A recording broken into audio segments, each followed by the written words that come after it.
Get your attention, please. Ask you to find a seat if you don't have one already. That would be wonderful. It's very interesting. About 10 minutes ago, I realized that I didn't even bring my gavel tonight. So you all need to behave because I have to run this meeting as a gavel-less moderator. So, but as always, what I'd like to do is call the 2009 Town Meeting Deliberative Session to order tonight. And as always, we start the session with a presentation of the colors by one of our local scout troops. And in this case, this year at the town meeting is Boy Scout Troop 75. It would be Matthew Weinman, Nathiel Knappen, Drew Wonderly, Shane Wonderly, Alex Putnam, and Evan Judd will be presenting the colors. Gentlemen.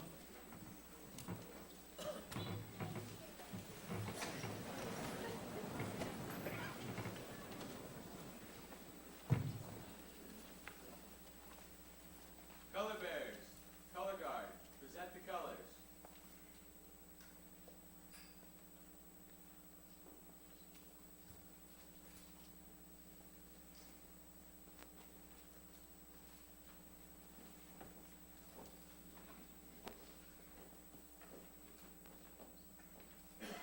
Color bearers, post the colors.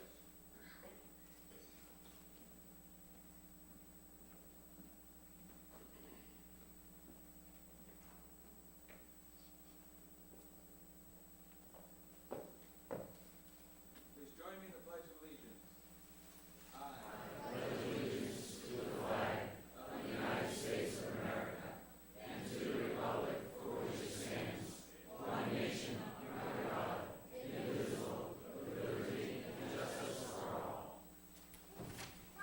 color bearers, color guard, dismissed. And please remain standing as the scouts are leaving the stage. The Bow High School Select Choir will be coming onto the stage in front of the curtain, consisting of Kelsey Higgins, Jess Lolka, Molly Malazzo, Jill Bailey, Katie Mims, Liz Bornstein, Colin Moore, Andrew Sidwell, Andrew Mack, Sam Williams, and Cameron Moore. And they have two musical numbers to present to us this evening.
Bohai Select Choir. Of course, that was the Star Spangled Banner, followed by In Flanders Fields. Excellent job, students.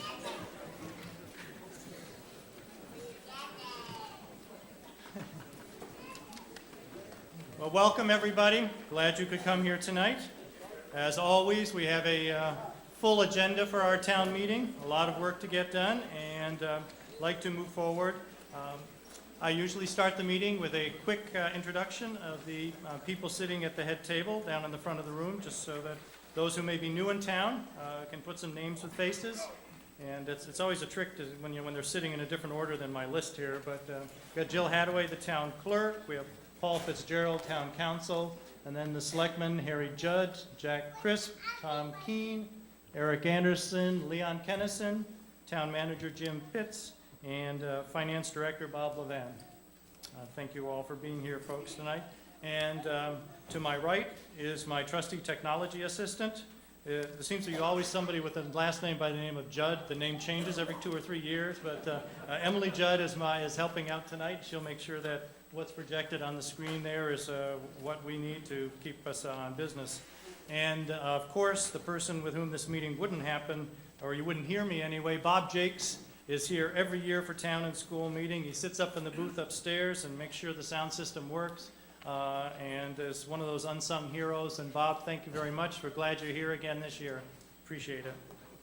Also, there are representatives of various town committees and departments who may speak on various warrant articles, but rather than introduce them now, I will introduce them as necessary during the evening. I have several folks who I've appointed as assistant moderators to help me tonight with counting votes, coordinating the crowd during ballot votes and whatever, just to acknowledge them. You can recognize them. They all have the snazzy orange reflector vests on. Rick Menard, Steve Lowers, Gail Horton, Jim Hayden, Bob Loof, Bob Dawkins, and Bill Gunn. Thank you, folks, for helping out. As I'm looking at this, I'm going to make Steve Lowers. I know I didn't get a chance to see you before I started. Are you here now? All right. I will catch up. I have to make sure I get somebody to cover his spot. Is he up there? Oh, okay. Okay. Usual announcements. The Bow School facilities are no smoking facilities anywhere in the buildings or on the ground, so please no smoking inside or out. Park only in the designated parking areas so that you avoid being towed. No food in the auditorium, please. You can bring water in, but keep the food outside. As we do each year, we designate a portion of the auditorium on a space available basis for non-voters. That's the section up in the back corner there. So the only folks who should be sitting in that section are non-voters. If you're a voter and you're up there, you won't get counted. And if you're a non-voter and you're sitting someplace else in the room, I'd ask you to please move up into the non-voter section just so that we can keep the voters and the non-voters segregated. As is been the case for several years now, we have 2 primary microphones that we use for the citizens to offer testimony during the meeting in the middle of the auditorium at the top of each of these aisles here. We also have a portable microphone, so if you have a walking disability or some other reason why it's inconvenient or you're unable to get to a microphone, just raise your hand or your card or something like that, catch my attention or one of the other assistant moderators, and we can get the microphone to you so that you can participate in the meeting.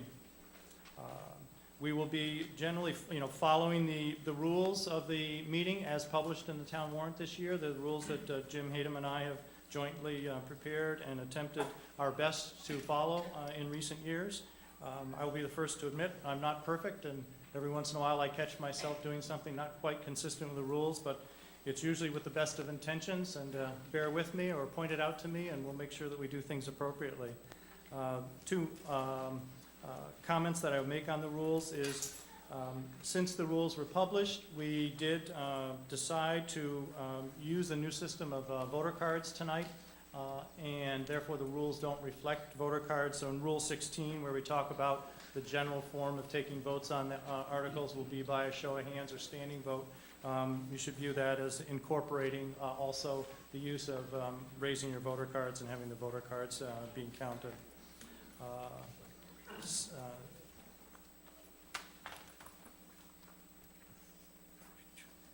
As is, been our custom and noted in the rules, I will stick with you and go through the business until 11 o'clock. If we're not done at 11 o'clock, then my plan would be to adjourn this meeting to finish or continue a meeting, I think is the proper term, to a subsequent date. That date will be Wednesday, May 27th, right here at 7 p.m.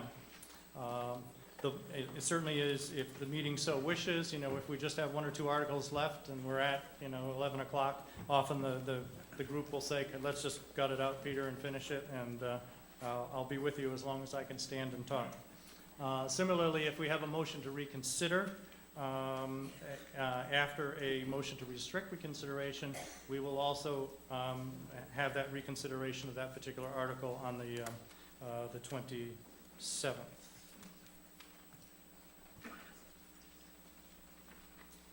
It seemed appropriate for me simply because I'd heard some comments about it at some point in my announcements, and this seems to be a good place to stick it. I know there's some questions in the community about the fact that I authored an article that took a position on the SB2 warrant articles, and some folks had some questions about my doing that and the appropriateness of that. And I thought I would just share with you that before that article was published, I did discuss what I was thinking of doing with the Attorney General's office, and got a confirmation from them that it was appropriate, and that it would be acceptable and legal for me to take a public position on the article. What was suggested was just as a way to sort of reassure the voters of the integrity of the ultimate count and results of the counting. They suggested that I designate an assistant moderator to handle the counting of the ballots at the end of the day after all the votes have been cast. And I did follow that recommendation. John Lyford came in and oversaw the counting of the ballots and announced the ballot results last night. Another comment that I wanted to make, and I wasn't sure whether I was going to say this, but as I was thinking about my comments today, I decided to. I know, after the school meeting, there were I got different sort of undercurrents of conversations in the community about people feeling that some action or inaction or another during the school meeting might have been not been appropriate, or something might have gone on that wasn't appropriate. But what concerned me with this was, I was at the school meeting, and none of the issues that I heard being discussed were raised in the school meeting, so there was no opportunity for the moderator or the voters at the school meeting to correct that problem. And I think what I wanted to do is just to remind everybody here, this is an open meeting. All the voters have a right to raise issues, to speak, to be part of this process.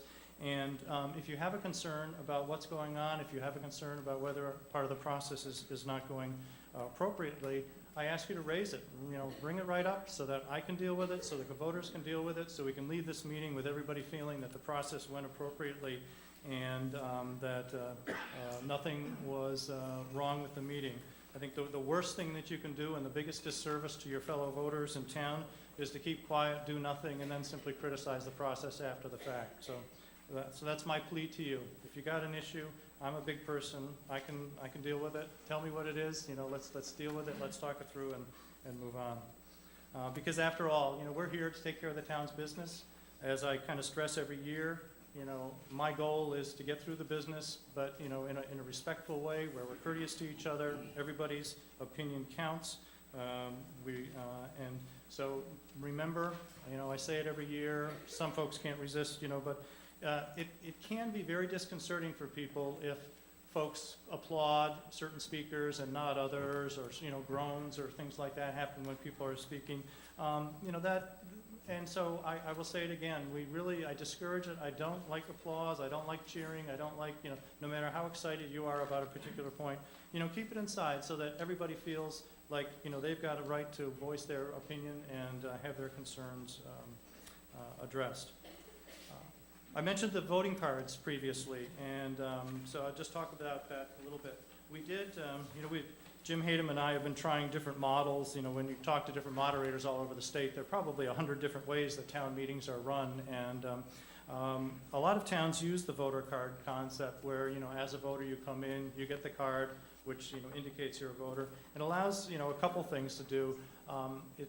Other moderators who use them say it really facilitates the counting, where we would normally do a voice vote. What I'll be trying tonight is just simply ask you to raise it. Obviously, don't raise it like this or I won't see it. Turn it broadwise, and so, I can look, and so all those in favor, raise your card, all those opposed, and then we don't have any concerns or issues about, who was yelling loudest or, whether people, in the non-voter section were voting or whatever. Similarly, the card becomes your ID. If we have ballot votes, bring your card with you because you'll need the card, and your pack of ballots that you were given. If we do have any secret ballots, as we go through the voters line, the supervisors will check your card and your ballots to make sure you have it before you're allowed to cast your ballot in the ballot box. The packet of ballots we have just has 3 ballots. I'm informed by the town clerk we have a backup supply of ballots, I believe, enough for 4 more secret ballots. Beyond that, we run out of the supply, and if we have more secret ballots beyond that, we may be simply moving on to the 27th, or sitting around waiting for people to get out the copier and the whatever you call that, the paper cutter to cut more ballots for us. But if we have ballot votes, I will go through the procedure for ballot votes. We'll be using 2 boxes, and I think we have a process that should allow us to get through that process very quickly, as long as everybody cooperates and works together. Boy, this guy talks a lot, doesn't he? Well, I think it helps to sort of get everybody on the same page before we get started. It's a tradition in Bow for the Bow Men's Club to award a Citizens of the Year award at town meeting. This year is no exception, and I understand Dick Welch will be in charge of making that presentation tonight. Dick, I'd invite you up to the podium at this point in time.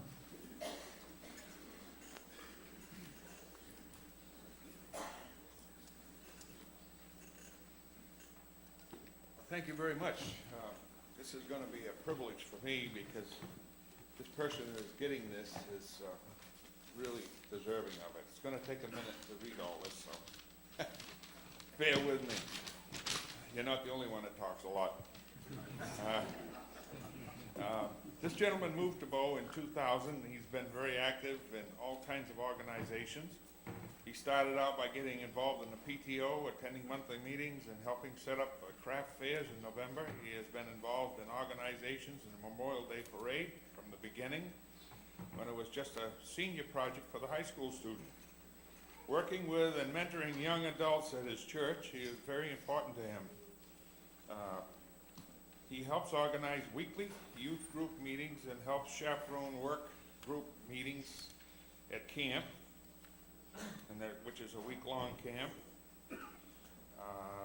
And with the youth and leaders go to underprivileged areas and work on people's homes that need work. Could be building a wheelchair ramp, stairs, building new roofs, or just painting a living room. He's built homes for the Habitat for Humanity in Connecticut, and he belongs to the Gary S. Dillon Detachment of the Marine Corps League here in Bow. He's a member of the organizations for the drop-off and pickup of all toys for tots in the Bow Concord area every holiday season. And he also works closely with the Boy Scouts of New Hampshire. He is the contact person for the Eagle Scout. He tries hard to be present at every ceremony. His latest volunteer project started 9 months ago at the St. Vincent de Paul Food Pantry in Concord. And he works with volunteers in PTO, St. John's Evangelist Church, Marine Corps League, Toys for Tots, Boy Scouts, and Concord Food Pantry. Brian Westover.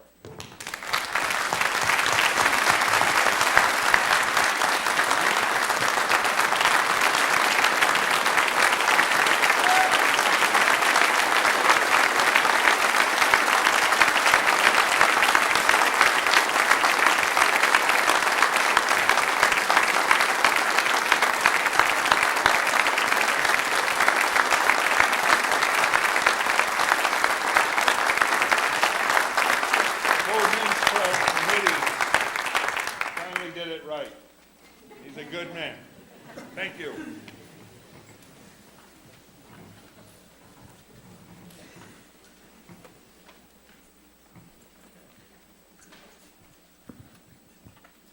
At the polls yesterday, I talked briefly with Paul Hammond, who asked me for a moment to speak at the beginning of the meeting. Am I just not seeing him? Is Paul here tonight? All right.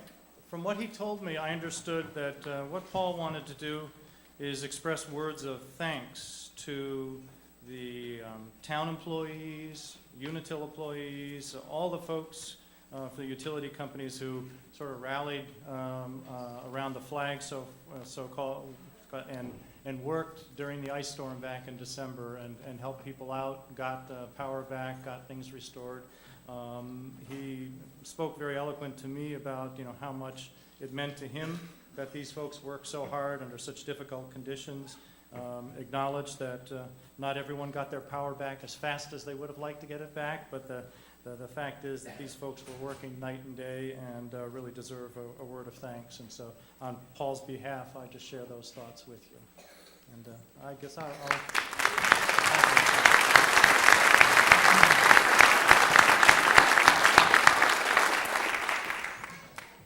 All right. Well, with all of that, the preliminaries ahead of us, what I will typically do at this point, we begin to move into the business portion of our meeting, but I'll start by reading the introduction to the 2009 town meeting warrant. So, to the inhabitants of the town of Bow in the county of Merrimack and state of New Hampshire, qualified to vote in town affairs. You are hereby notified to meet at the Bow Community Building in said Bow on Tuesday, the 12th day of May, 2009, at 7 o'clock in the forenoon to act upon the subjects hereinafter set forth. The voting on the Articles 1 through 3 will be by official ballot, and the polls shall be open for balloting at 7 o'clock in the forenoon and shall not close before 7 o'clock in the evening. You are hereby notified in accordance with the provisions of RSA 39:1A, adopted at the 1980 annual meeting of the town of Bow, to meet at Bow High School in said Bow on Wednesday, the 13th day of May, 2009, at 7 o'clock in the evening to consider the remaining articles on the warrant. Now, as the notice said, yesterday at the polls, we voted on various articles, both town articles and school articles. And, okay, let's see, I do have those. Good.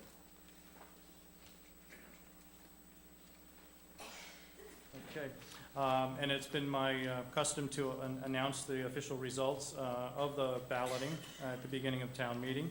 For the selectmen, we are electing two persons out of three candidates. Jack Crisp, who received 1,087 votes, Robert Loof, 746 votes, Eric Anderson, 1,134 votes. So Jack Crisp and Eric Anderson were elected to three-year terms on the Board of Selectmen. For the town clerk tax collector, there's still nobody in town who wants Jill's job. So Jill Hadaway was re-elected with 1,578 votes. Same goes for Roland Gamlin as town treasurer, 1,386 votes. Trustee of the trust funds, John Marvin was a write-in vote. He won with 28 write-in votes for a three-year term. On the budget committee, we were electing two members of the budget committee out of three candidates. G. James Hoffman had 812 votes, Cindy Martin 920 votes, is it Trabig?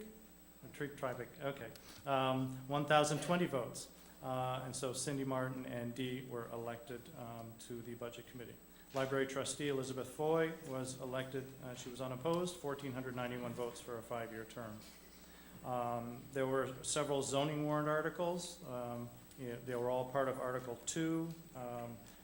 Article 2A, yes, 1,358, no, 293 votes passed. 2B, yes, 1,383, no, 297.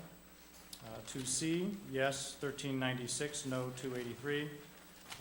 2D, yes, 1,228, no, 363. Warrant Article 3 was an article to see if the town would adopt the so-called SB2 form of town meeting government. This vote by state law requires a 2/3 vote to pass the article. There were a total of 907 yes votes, 896 no votes, so it failed because it did not receive the 60% majority required, supermajority, I should say.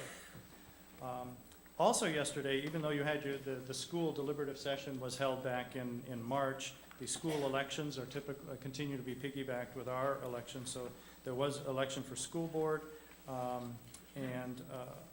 let's see, they were electing one school board member. Steve Elgert received 829 votes. Tom Keene, 973 votes. So Tom Keene was elected to the school board. For the school clerk, John Rich ran unopposed and received 1,390 votes. And on the school article, there was also an SB2 warrant article asking for the adoption of SB2 for the school meeting.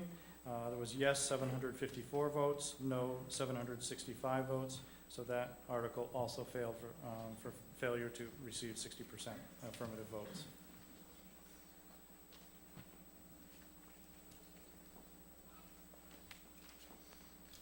It occurred to me, I forgot to, when I was talking about the use of the new voter cards, one of the things that I wanted to remind everybody or mention to everybody, for obvious reasons, we need to keep track of and control the cards so that they remain in the hands of voters and in this room. So there are assistant moderators at each of the exit. What we're asking you all is, if you are leaving this room, permanently, you turn in whatever unused ballots you have and your voter card to the assistant moderators or any of the supervisors of the checklist who may be at the door or out in the lobby, just controlling access to leaving the facility. If you have a call of nature and need to go, the folks there will simply hold on to your card and your ballots, and then when you return, we'll return it to you. But the goal is to make sure that the cards stay in here, don't leave this room, except those who may be voting upstairs. And so we just ask you, it's kind of new, we're all getting used to it, and don't yell at them. They're doing their job. Is what I asked them to do and what we need to do to make sure the process works smoothly. So with all of that, we're just about ready to move into consideration of the first article on the warrant, but I was asked by the Budget Committee for the opportunity to make a brief statement about the budget process before we get into the monetary articles tonight, and Callie Abrams is going to speak in place of Mr. Lagos, who's traveling tonight.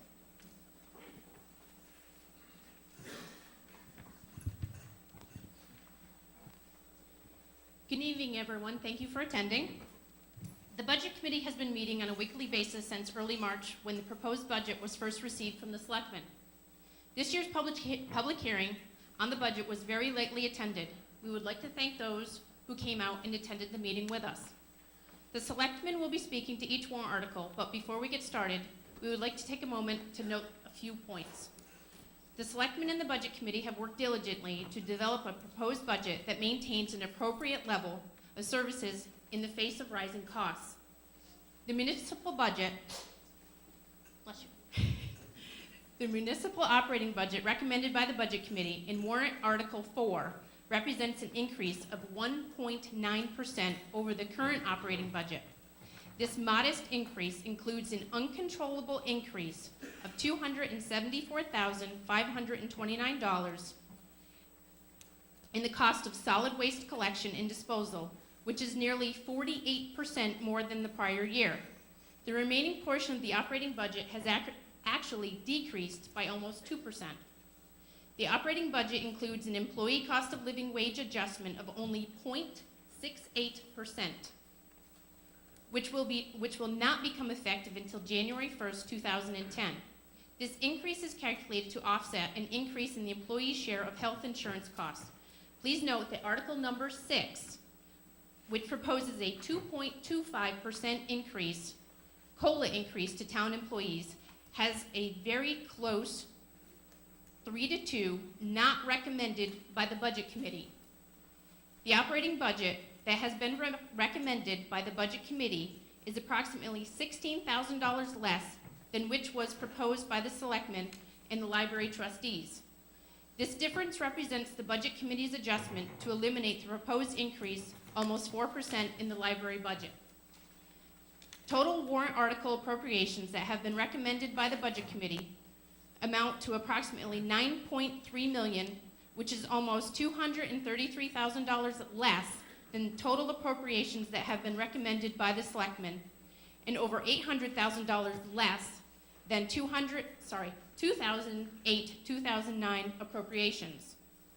If approved by the town meeting vote, the Budget Committee's recommendations are expected to result in a decrease of 5.6% in the municipal portion of the property tax rate. This tax rate decrease is dependent upon the adoption of the pay-as-you-throw program. Solid waste program, which is described in Article number 5. The municipal portion of the property tax rate is projected to increase by 1.3% if the pay-as-you-throw program is not adopted. Thank you for attending.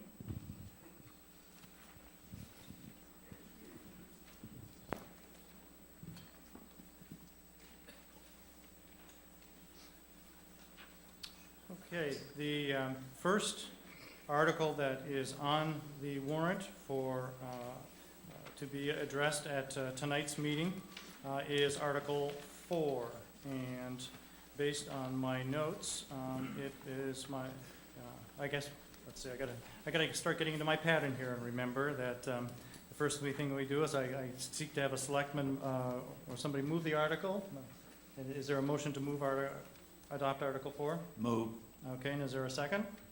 Second. Got the second, and I understand Selectman Leon Kennison will speak on this article, and, yeah, and I'll save my comments. Thank you, Mr. Moderator. I will cover the process that gets the budget to this point, perhaps, and not intentionally, covering some of the ground that Kelly just told you about, but it is a fabric, I think, that is, will weave well. The municipal budget consists of all the appropriations that are authorized by the warrant articles after they are approved at town meeting. Appropriations for the school are not included in the municipal budget because the school is a separate legal entity and conducts its own annual meeting in March. Although the library has a separate governing body, the Library Board of Trustees, its appropriations are included in the municipal budget. Each municipal department prepared a budget request and submitted it to the town manager for review and possible revision. The Library Board of Trustees also prepared a proposed budget and submitted it to the town manager. However, by law, it could not be altered by the town manager or the selectmen, but only by the budget committee. Combined, the department budget request and the proposed library budget constitute the municipal operating budget. The municipal operating budget that was thus submitted to the town manager totaled $9,176,601, which represented an increase of $1,229,415, or 15.5% over the current municipal operating budget. The town manager also received from the planning board a capital improvement plan, CIP for short, which identified recommended major capital projects and their estimated costs. The CIP was used as a municipal operating budget. The appropriations in those,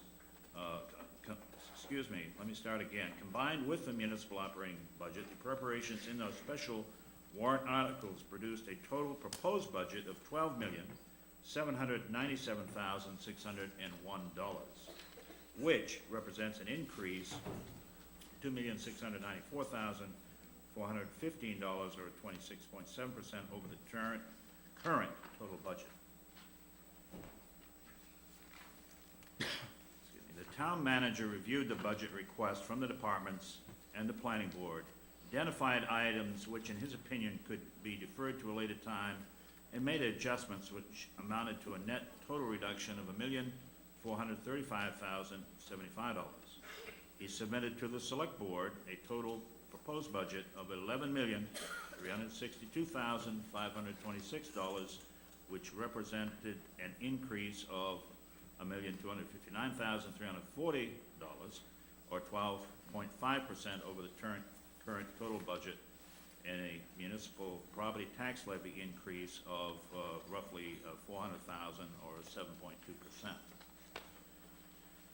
The selectmen then reviewed the budget request from the departments and the capital improvement plan, and reviewed the town manager's recommended budget and made adjustments downward, which amounted to a net total reduction of $1,828,090.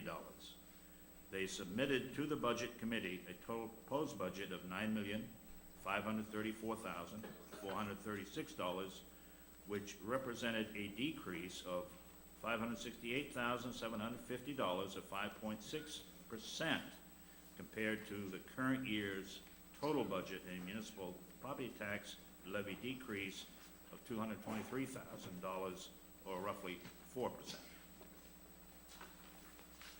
The Budget Committee reviewed the budget request from the departments, the library, and the planning board, the CIP, reviewed the selectmen's recommended budget, and made adjustments which amounted to a net total reduction of $232,930. They voted to recommend to town meeting a total proposed budget, as you can see, of $9,301,506, which represents a decrease of $801,680, or 7.9%, compared to the current total budget, and a municipal property tax levy decrease of roughly $313,000, or 5.6%. Revenues to the town from sources other than the property tax are estimated at this time to offset approximately 47% of the cost of the budget. These revenues have been estimated conservatively at this time, but they may increase or decrease at the time of the official tax rate setting in October. If they do not change, the estimated tax rate of the entire municipal budget, all warrant articles before us tonight, will be $4.44 per $1,000 of property value if every warrant article is adopted, less, obviously, if some are not. This is a decrease of 20 cents over last year's municipal tax rate of $4.64. If this budget is adopted as presented, with the addition of the local education, state education, and Merrimack County appropriations, we estimate a tax rate of $22.14 per thousand, which is a reduction of 39 cents per thousand from last year's tax rate of $22.53. A property valued at $300,000 would have received a property tax bill last year of $6,759 and would this year receive a tax bill of $6,603, a decrease of $156 on the annual bill. The planning board, after meeting with the departments as part of the capital improvement process, recommended that the project shown on the slide now with us be purchased or constructed this year. All were deferred to future years, and contributions to the various capital reserve funds were reduced to reflect the deferment. Article 4 is the operating budget. The article raises and appropriates the funds for the operation of the town for the next fiscal year, that being July 1 of this year, 2009, to June 30 of 2010. If this article is adopted as written, it will represent 18% of the tax rate, estimated at $3.97 of the total rate of $22.14. Of every tax dollar collected, 18 cents will support the operations of all the town departments, excluding the other warrant articles to be discussed later. This operating budget, if adopted as written, reflects an increase of $150,700, or 1.9%, as Callie said, over the operating budget adopted last year. This increase is primarily due, as she said, to greatly increased costs in the collection and disposal of solid waste. If you refer to page 19 in the supplementary pamphlet, the smaller version that was available outside, you will see that most of the department budgets are less than their previous budgets. The exception is the 47.5% increase in solid waste disposal. Pages 20 and 21 of the supplement show a more detailed analysis by the department. Articles 5 and 6 propose amendments to this operating budget and will be discussed in a few moments.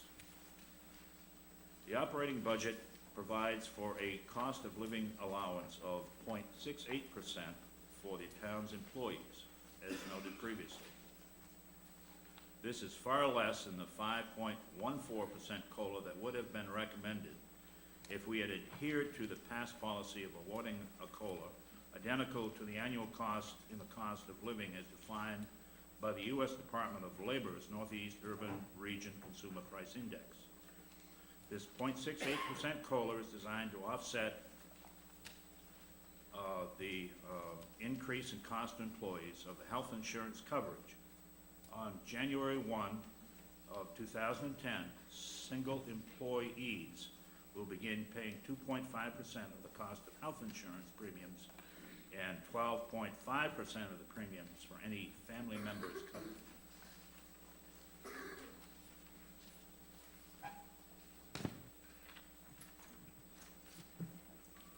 I guess, Mr. Moderator, that is my explanation of getting the budget to this point. Thank you very much. We are now at the point in time where we can begin discussion of the article. I think I'm maybe just a bit, I'll take care of a bit of business. I have received a petition to vote on the budget, Article 4, by secret ballot. By state law, any 5 voters can request a secret ballot vote, provided that they submit the request in writing and they are present in the meeting. And so what I want to do very quickly is just, I have more than 5 names here, but make sure that at least 5 of the names on the petition are here in the meeting. So if I call your name, if you just shout out and let me know that you're here. Van Mosher? Here. Okay. Julie Mosher? Great. Dave Martin? Okay. Cindy Martin is sitting right in front of me. Robert Loof? And that is 1, 2, 3, 4, 5. There's 5 right there. So there are additional names on the list, but 5 is all that we actually need. Unless the rest of the names want to be recognized, I'll save time and just stop at that. But now the town budget is up for discussion by the voters. And the floor is, the 2 mics are there, as I indicated. And as I say, if you can't get to a mic, let me know. Mr. Moderator, Yes, sir? I'd like to be addressed. Are you raising a point of order, or you want to speak on the article? No, I'd like to speak on the article. Okay, if you do, what I'd ask you to is go back and stand at one of the microphones. I'll recognize you. I'll give you a written copy first. Thank you. Okay, thank you very much. And there's a gentleman at this mic, so I'll recognize him first. Hi, I'm Tom Ives, 18 Bobog Road. I would like to make a motion to increase the collection development line by $11,000 to the library's budget. Seconded. Okay. Okay.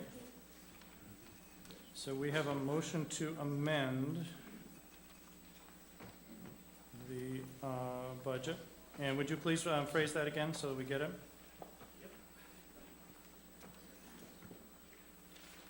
I'm not sure of the correct verbiage, but I would like to make a motion to increase the collection development line by $11,000 to the library's budget.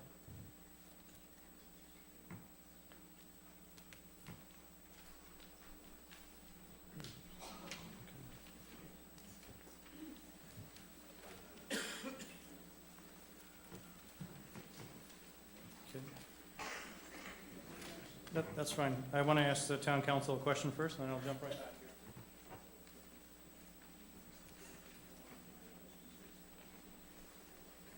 here. So we have a motion made, as I understand it. I don't have the budget memorized, so there is a budget line item called collection development line. It's in the library portion of the budget, and this is a motion to increase whatever figure appears in that line by $11,000. Does somebody have what that number is in the budget as is, so we know what the total would be with the 11 added?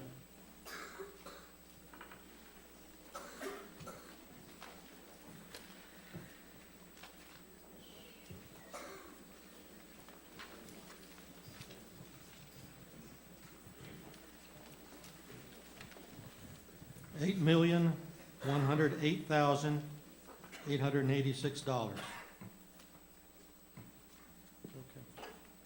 That's the line called the collection development line? I hope not.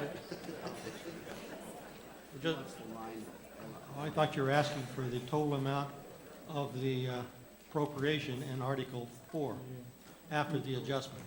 Yeah, No, okay, what I was looking, just to help the voters understand, is what is the existing number of the collection development line? The line is currently 45,205. It would become 46,205. 56. Okay, 56. That's why he's the finance director. Okay, all right. That's what I just asked the town moderator, and he said, the town council. Somebody?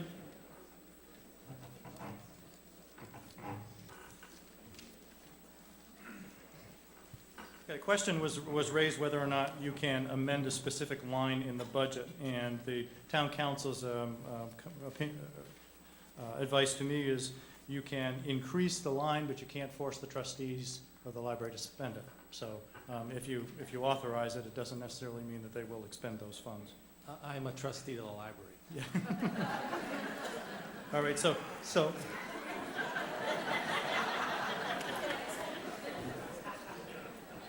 all right, to keep us on track, so we have, I don't want to be in the business of rewriting people's articles, but I understand the motion to increase the collection development line in the library budget by $11,000, which would bring it to a new total of $56,205. Okay, is there a second to that motion to amend? Okay, so we have a motion and a second to amend. So now we are discussing the motion to amend the article. If you have general comments about the budget, I would hold those at this point in time and simply speak if you have a comments on the motion to amend. And I'll recognize, are you waiting to speak at that? On this article, sir? I usually go back and forth, so I would turn to this side. I'll recognize the voter at this microphone. Hi, Leon Schwartz, 4 Deer Run Road. Just a question for the people who own the budget. If this amendment is made, just for my clarification, is it actually going to be applied to that line and for that purpose, or is it going to be, could it be used for any purpose, like paving roads, things like that? I just want to, if they're making the adjustment, I'm not saying whether I'm for or against it, I just want to make sure it's getting applied to the appropriate area.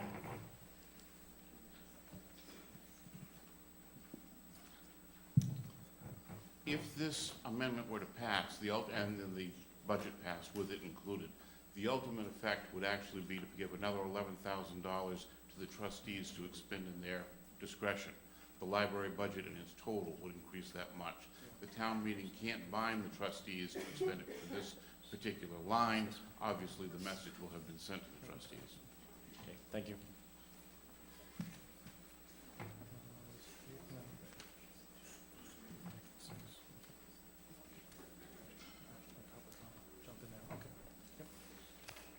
I'll recognize this voter. Hi, my name is Lori Fisher. I'm actually the director of the Baker Free Library, and I just want to take a moment to explain why this request is being made of Bow residents. This amount, $11,000, was removed from the library's materials budget by the Town Budget Committee at our budget hearing. This cut equals 16% of the materials purchasing budget, which puts us back to 2006 purchasing levels for all materials that we buy to circulate to patrons. I just want to share with you some facts as to why we want this money back in. Our 2008 circulation increased 10% over 2007, and there are 2/3 of Bow residents that own a library card. This trend of increasing use has continued in 2009 with significant double-digit circulation increases for DVDs, new adult books, CD audiobooks, and CD music. The proposed the Budget Committee's proposed budget for the library in total equals 35 cents per thousand of the projected 2009 tax rate. For this budget figure, the tax impact of the library on the average home in Bow is $114. By voting to restore $11,000 to the library's materials budget, the library's overall budget would increase to $438,840. Taxpayers would see 1 cent added to the library's portion of the projected 2009 tax rate. This means the library's portion of the average homeowner's tax bill would be $117. We are not asking for this $11,000 to increase services. We are asking for it to maintain the services we currently provide to all the patrons in the town of Bow. The library is a really important resource in this town, and due to this economic climate, we're seeing a lot more use, not just with collections, but with people coming in and using the computers and needing more resources from us. And we would like to continue to provide that level of service to you, especially now. So I just encourage you to think long and hard about how valuable the library is to you as a resource and in the community. And if you can, just allow us to continue to serve you as we have been serving you over the past few years. Thank you. Okay. I might make one comment before I recognize the next speaker is the impact, you know, if this amendment is adopted, the total budget figure within Article 4, would it also increase by that $11,000 figure? So I guess I would, just so that we kind of keep our records clear, ask that, you know, if the gentleman who made the motion and the second, you know, agree to the amendment also that the budget item, the $8,097,886 figure appearing in the Article 4 itself is also increased by the $11,000 figure. Okay, now I'll recognize this gentleman. Good evening, everyone. Jim Hoffman, 3 Nathaniel Drive. Emily, could I have the slide, please? Is this on the amendment? Yes, it's on Article 4. This is a motion to amend. Okay, well, we're addressing this motion to amend already, sir, so I would say if you're seeking to... Oh, sorry. I was not speaking on the library issue. I thought we were concluded with that. If there's still more, I'll step Okay, back. no, we need to wrap up the library amendment first, so I guess the question would be, does anybody else want to speak on the motion to amend with respect to the library? Okay, we have a voter over here.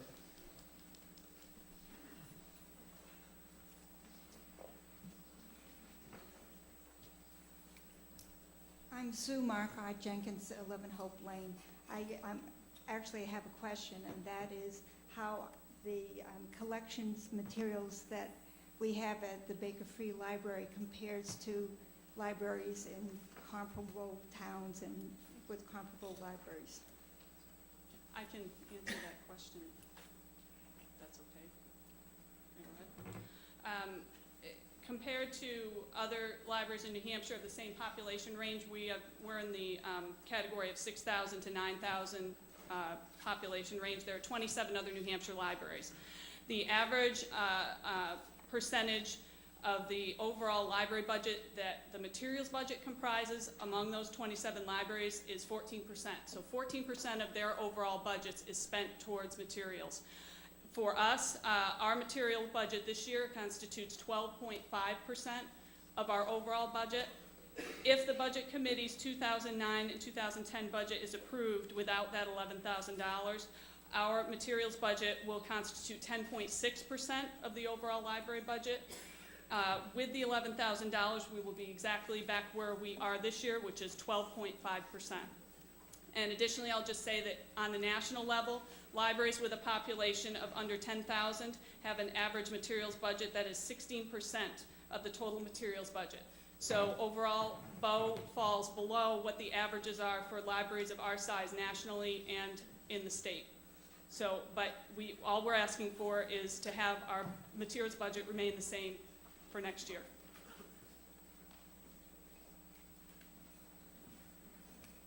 Okay, there's a gentleman at this microphone. My name's Dave Martin, and I live at Heidi Lane. When we start to look at the budget, and I'd like to speak against this potential amendment, if we start addressing every line in the budget, we could be here for an extended period, and it's my understanding that addressing specific budget lines is part of the budget analysis process that happens at another meeting before it comes to town. So in my opinion, what we're doing is we're selectively looking at the budget. Either we address the budget in total or we don't. But to go into areas where each line, we could have many departments that could come out here and speak about one line or another where they'd like to get money added.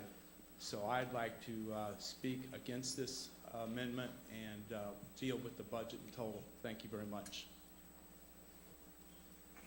Anyone else want to speak on this particular motion to amend? Sir, usually I like to let everybody else speak once before if somebody repeats, so I'll recognize the gentleman at this microphone. Hi, I'm Donald Berube, 27 River Road. Back to the previous woman that asked the question, how our library compares to other towns. The overall budget, we heard the percentages of this line item, but how does what we spend on the budget compare to other towns? Because her question was not answered to me. Our overall budget compared with other towns, we fall in that category of population 6,000 to 9,000 with those 27 libraries. We're right in the middle.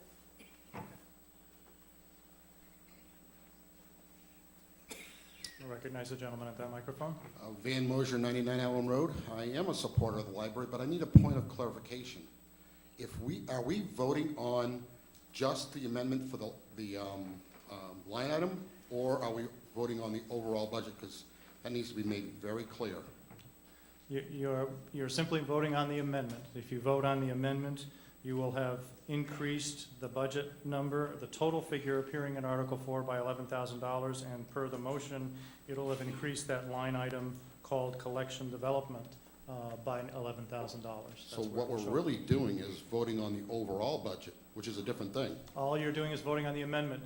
If the amendment is adopted, then there will have to be a vote on the budget as amended, and we already know there's a gentleman who wants to make another amendment, so we'll be dealing with that next. Okay, so he'll be allowed to make an amendment after that?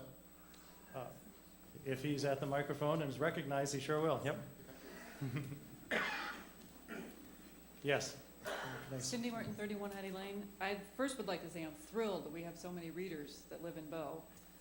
The other part of this is that there is something called an interlibrary loan system that we have that works very well. You can go to the library, I've done this. If there isn't a book that we have at the Bow Library that you would like to read, it's very easy to have them put it on the list, and we can get it from a lot of the surrounding libraries. It's delivered right to Bow, and you can go pick it up. They call you, they're very nice about it at the library, they'll let you know when to come and pick it up. We looked at I am on the budget committee, and we looked at this number, and I'd like to clarify, what was the number in this line last year? Can we have that presented? And then tell us what they actually asked for? So what was the number last year in this line for the books? $53,970. And they're The asking- current budget. And this year they want how much more? It's an increase. What was last year's, the actual amount that we gave them for this line? $53,970. And the amount for this year coming up is what? They're requesting $56,205.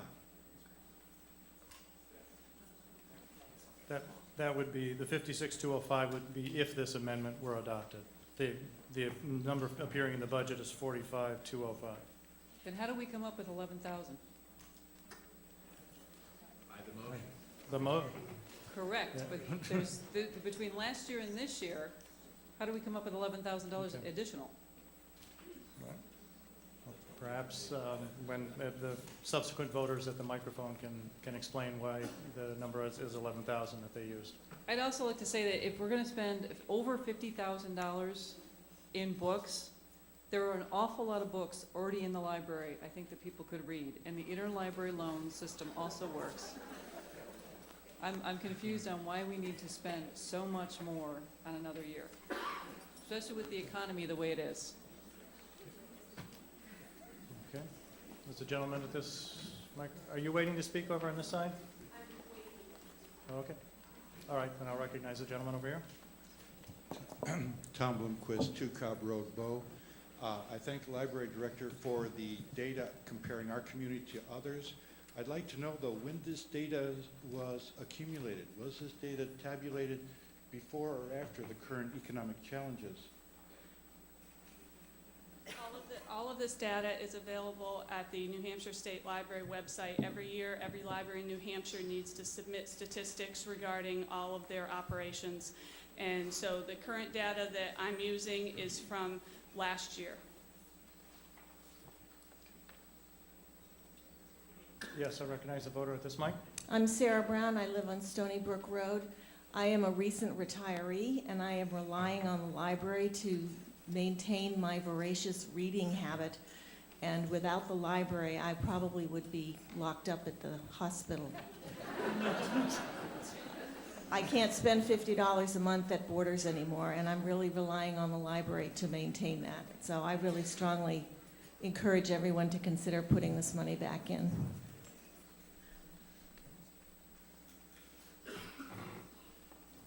Recognize the voter at this microphone. Thank you. My name is Robin Martin. I live at 8 Tonga Drive. I am a mother of 2 children, a 3rd grader and soon-to-be kindergartner. We spend probably about 10 hours a month at the Bow Library. I understand the situation. I didn't think I'd be standing here in the mic asking for more money into tonight's budget until I found out that the library budget was getting cut. My 5-and-a-half-year-old son is thrilled to death at some of the new collections that we see at the library that we've never had before, the DVD section. I use the music section a lot. I'm a Brownie co-leader. That library needs more items to help support a lot of the activities we do in this town. So I strongly hope that we would vote for this amendment. We can deal with significant cuts in this budget later in this evening. But right now, I think $11,000, $171 a year, I guess is what her figure was, $117, is a drop in the bucket. I too do not shop at Borders for new books anymore. We rely totally on the library. Thank you very much. Recognize the voter at this microphone. Clarence Barassa, 8 Betty's Lane. Respectfully, I call the question on this amendment. Second. Okay. Who seconded it? Can you raise your hand? Okay. Speak up. Okay. Motion been made and seconded to call the question. For those of you who are new to town meeting, the motion to call the question cuts off debate, but under our rules here in Bow, if somebody is at a microphone in line waiting to speak when a motion to call the question is made, we allow them to speak before we take the vote on cutting off the debate. And there were 2 gentlemen that were standing up when that motion was made, and so I will recognize both of them to speak before we take a vote on the motion. Now, I'll start with the gentleman on this side. Mr. Moderator, Gary Nyland, 38 Robinson Road. Just read a recent article in Consumer Reports regarding the use of savings in this economy, the way things are going, and one of the suggestions was that you use the library more often. So therefore, I'd say that probably we have a lot of people using the library, and we're going to have a lot more people using the library until we get out of this economic slump that we're in. Thank you. Okay. And then we have a gentleman at this microphone. John Giannetti, 79 White Rock Hill Road. 11K is not a drop in the bucket. And if we do 11K for each item, we're going to be in the hole where we've been. Every organization has to get creative with their budgets. They have to do grant writing, fundraisers. I have a library card, but I don't think we can, on each item, feel that we have the opportunity to spend like it's 4 years ago. Okay, so we had a motion to call the question, and that is a non-debatable motion. You folks don't want that, I see. So, okay. And so this is going to be our first test. So the motion to call the question, if you are in favor of cutting off debate at this point on this article, you'll vote in favor of it. If you want to continue to have debate, you'll vote against it. So all in favor of the article, please hold up your voter cards so I can see it. Okay. All opposed? No? All right, you guys are good. All right. I saw the cards. All right. So debate has been cut off. So now we have the motion to amend before us. And the petition that I have for secret ballot requests a secret ballot vote on Article 4 and any amendments. And I am going to ask the petitioners whether they, okay, it's card, okay. The sense I'm getting from some folks who are involved in the petitioners is they're okay doing a card vote on this motion to amend. But what I'd ask, there are a total of 8 petitioners. Any of the 8 are here. If you object to that, let me know, because I need to make sure that's a problem. Okay, good. Then we will vote on the motion to amend by the card vote. So again, we are voting on the motion to amend, which would increase the particular line item called collection development in the library portion of the budget by $11,000, and of course, increase the total amount of the budget by $11,000 as well. Would raise it to $8,108,886. All those in favor of the motion to amend, please raise your cards. All right, put them down, please. All those opposed? Okay. By my sight, the ayes clearly have it, and that motion passes in the affirmative. So the Article 4 is amended as per the motion. So now we will proceed with debate on the budget, Article 4, as amended. And I will entertain voters who wish to speak on it. And the gentleman over here has been very patient. Yes. We're discussing the budget and we're going to be doing all night. Could you please advise us which page you are on the budget for each item that comes up, so we don't have to keep hunting, trying to find out what we're being told. Okay. The request was if people are talking about specific budget items, to refer to the page in which it appears in the town report so the other voters can find it. It's a very good comment. All of this is new information hitting me, so I don't even know what pages they are, but I will try to remember to ask folks if you're referring to something specific, tell us what page, and if it's a numbered item or whatever it is, point out where it is so that people can find it in the town reports that they're looking at their seats. And now I'll recognize this gentleman. Thank you, Mr. Moderator. Jim Hoffman, 3 Nathaniel Drive. I'd like to make a motion to amend the town budget, Article 4, the operating budget. And first of all, I'd like to say thanks to all the citizens who voted yesterday. Congratulations to the winners. And for those who voted for me, a special thanks. I will now advocate for you as a citizen. The next slide, please. Major problems in Bow.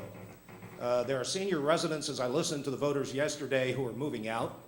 We have young families who cannot move in because they can't afford to. And of course, they would be school enrollees, and burdensome taxes for us all. So that's what I was hearing in the election lines yesterday.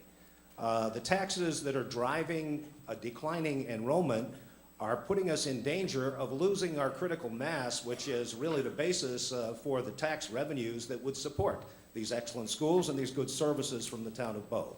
Next slide, please.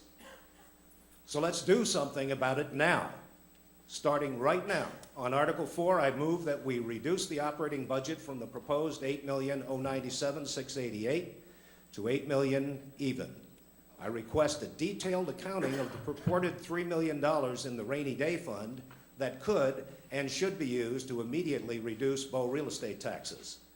We all recognize that good business practice is to have some sort of a reserve, but this $3 million, I understand, does not even take into account the individual line item reserves that are in each operating department budget. This is a $3 million accumulation of rainy day funds, so-called rainy day funds, which are in addition to the capital reserve fund.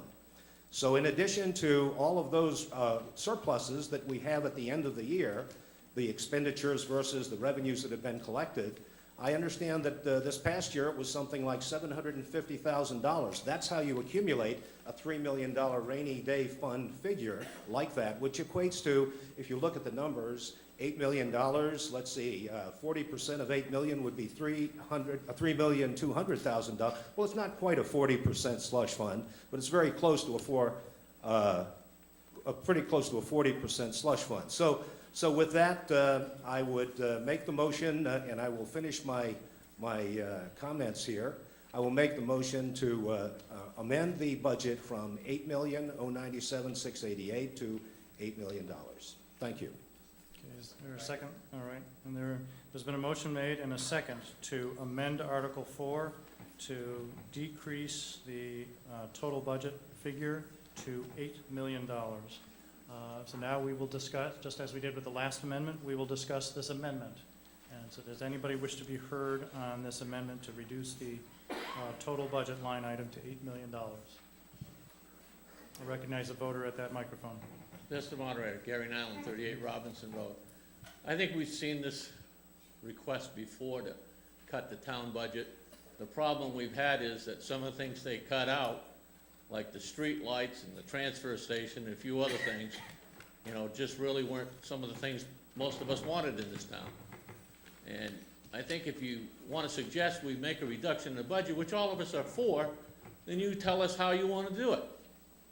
What are you going to cut out of this budget? I'll let the other voters speak first. Anybody else wish to speak on this motion? Mr. Chairman, Yes, okay.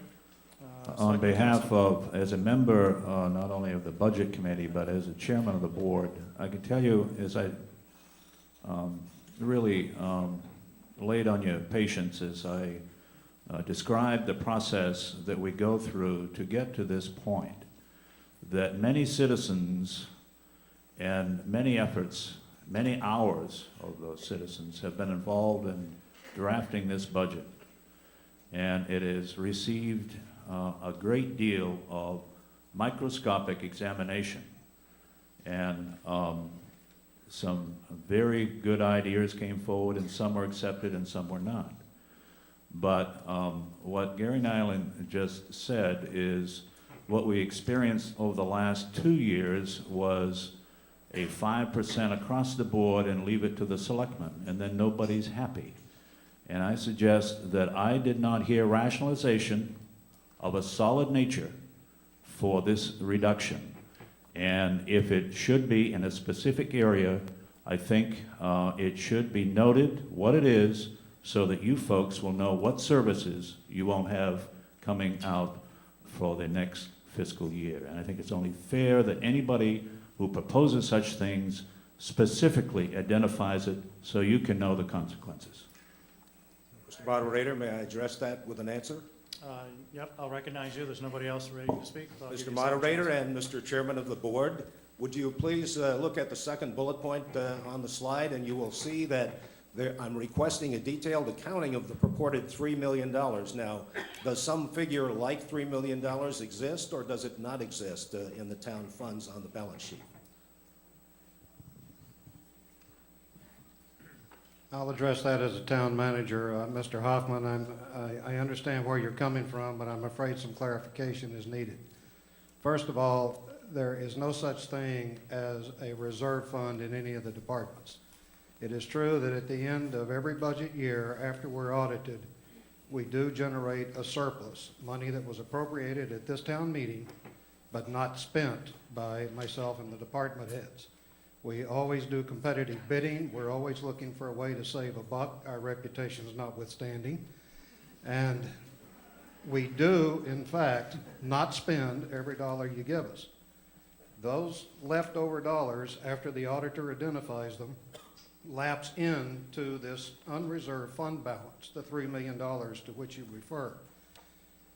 That fund balance is required as, just as you stated, the emergency fund. That's what backs us up when we go over budget on ice storms, floods on Mother's Day of '06, and floods in April of '07. It's the reserve money for us to have. And the Department of Revenue Administration and the Government Finance Officers Administration insist that we must have between 5% and 17% of the town's total operating budget, and that includes the schools. I mean, total operating budget. And that number is right on the target. If we drop below that in our unreserved fund balance, the town's bond rating will be dropped, and we will not have the emergency funds backing us up that we've always been blessed with. I would be delighted to offer you an opportunity to sit down and have a much more lengthy conversation on this topic because it's very involved. But there's no smoke and mirrors going on here. Thank you for your comments, Jim. And I would appreciate that opportunity to go through that detailed discussion with you. And for the citizens of Bow, if you feel as I do, you could see that taking some portion of this 40% reserve, I can't think that the state of New Hampshire would ask us to have a 40% reserve on this town budget. Now, I heard your comment. I guess it means that you wrapped the school budget, which was $24 million. This is about 8% as well. Yeah. But let me add one more thing, and that is that if, and those of you who've been around for a while, and it was before my time here too, but if You go into this fund and take $2 million out of it, or $3 million, and put it toward the tax rate, just as a town meeting did in the late 1990s. You will be very proud of yourselves for 1 year because your tax rate will go down significantly. The following year, you will not have that money available to appropriate. And you will have to go to the property tax to replace it, or you will have to lay off half of us who work for you. That will be your option. You'll see a huge, huge spike in your property tax. One more comment?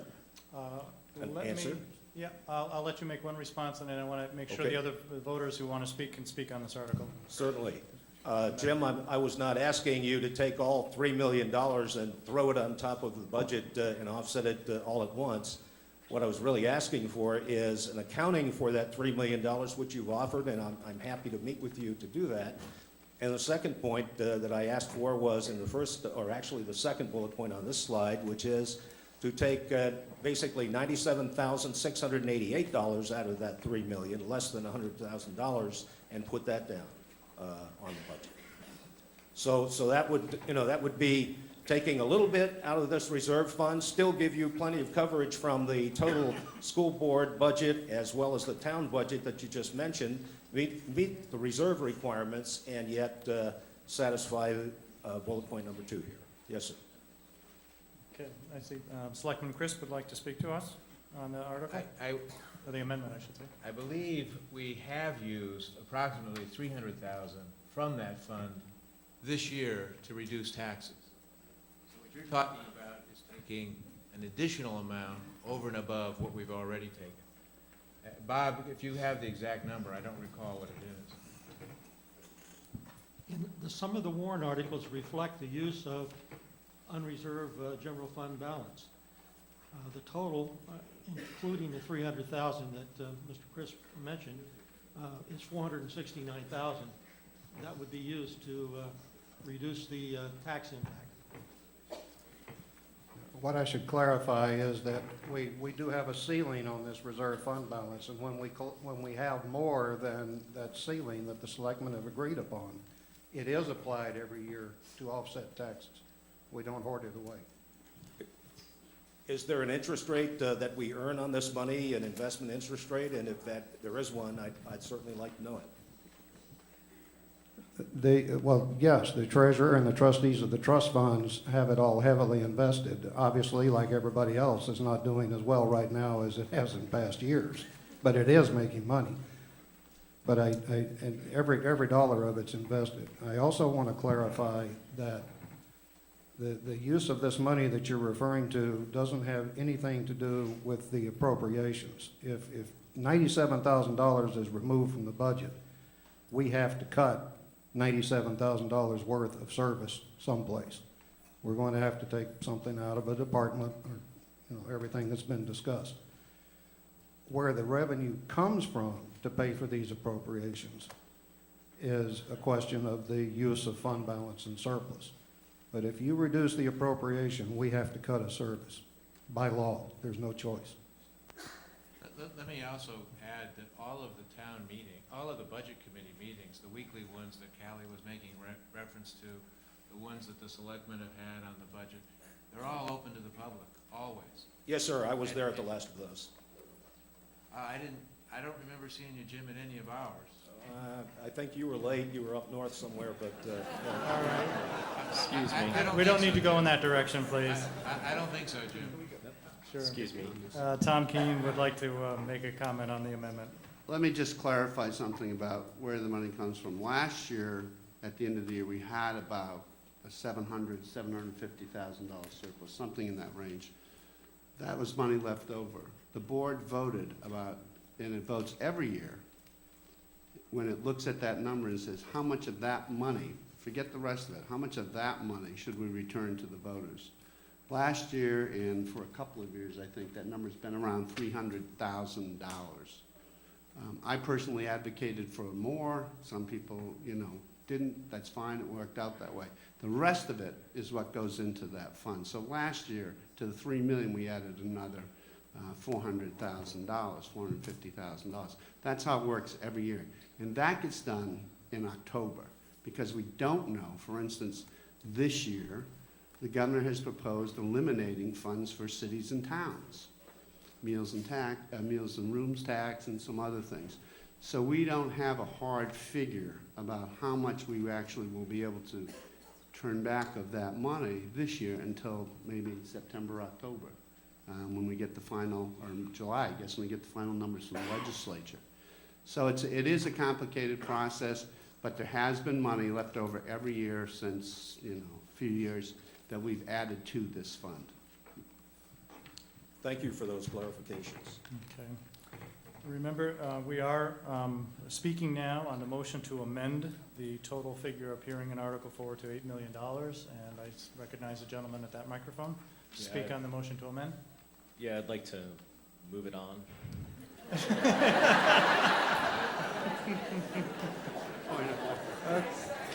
Here's a town meeting tutorial for you. It's called a question. Can you identify yourself? Leon Schwartz, Deer Run Road. Okay. So we have a gentleman who has made a motion to move the question, and it has been seconded. There weren't any voters at the mic to speak, so we can vote on the motion to move the question. Mr. Moderator, I'd like to request a clarification. Hard to read over my shoulder, but it says to reduce by, to reduce it by $97,688 to $8 million. You've just amended that number by 11,000, so we're unclear as to exactly what this is going to do, numbers-wise. Well, the way I heard the motion and I recorded it was a motion to amend the figure in Article 4 to $8 million even, which after the amendment, in effect, would be a reduction of $108,000.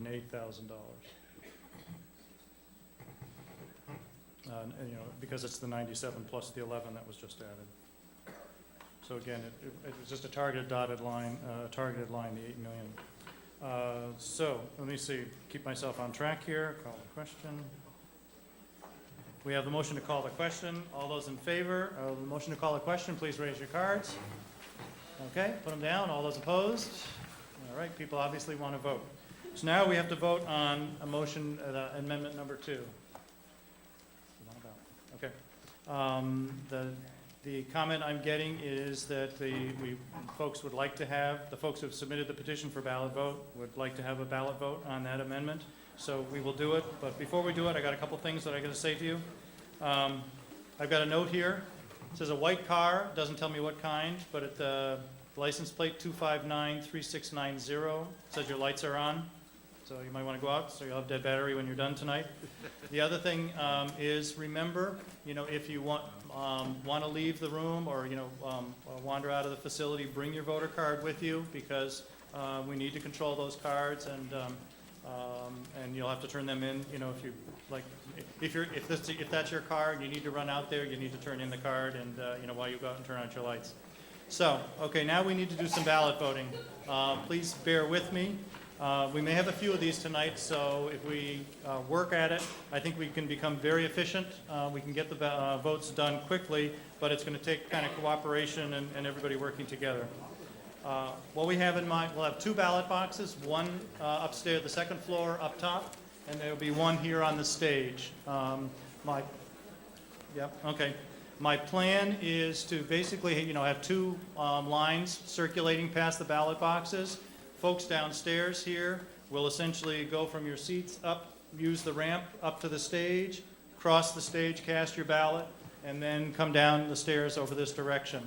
Folks in the back of the room, I would ask to, basically do a similar circular motion, go upstairs on this side of the back, cast your ballot out in the lobby, come back down and on the other side. And so if we're all working together, that will work fine.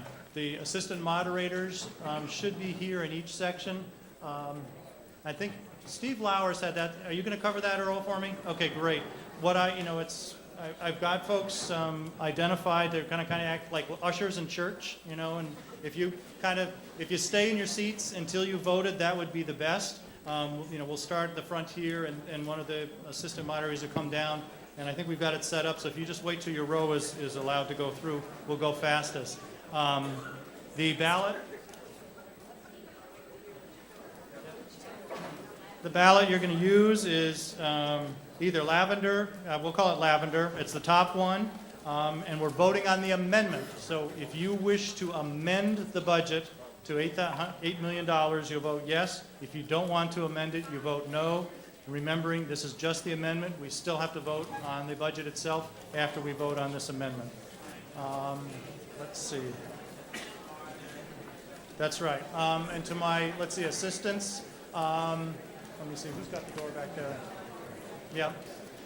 Bob Loof, I guess I'd ask you, if you can kind of move out into the lobby so people can get to the bathroom all right, and just without having to turn in their cards, that would be fantastic.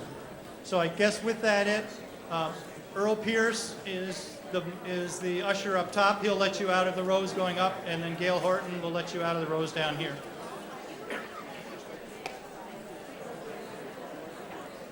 Okay, they don't have to do it on these three.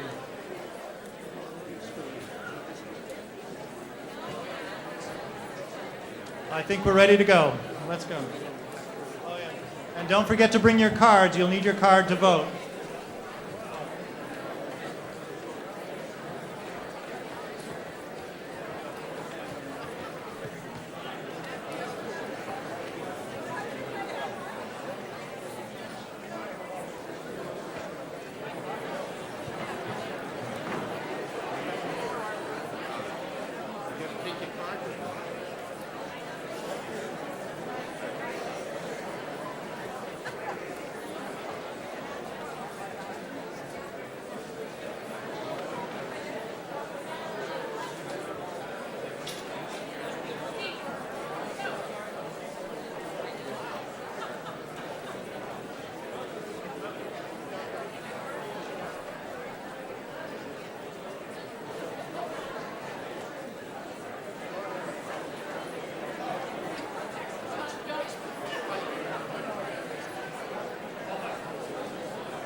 Okay, is there anyone else here who hasn't voted yet?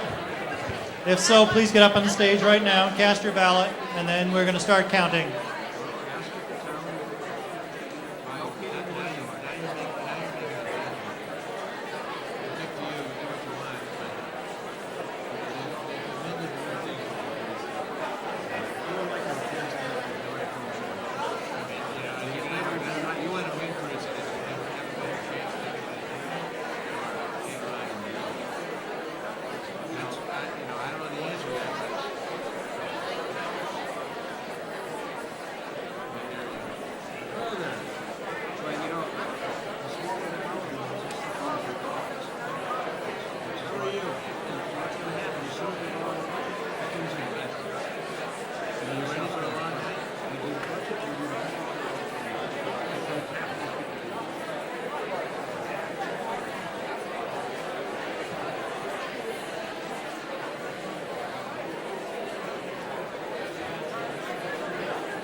That's all right. I forgot to make one follow-up announcement as well.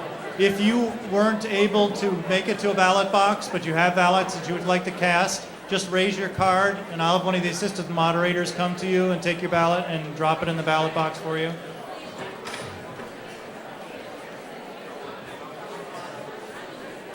Okay, I don't see anybody.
On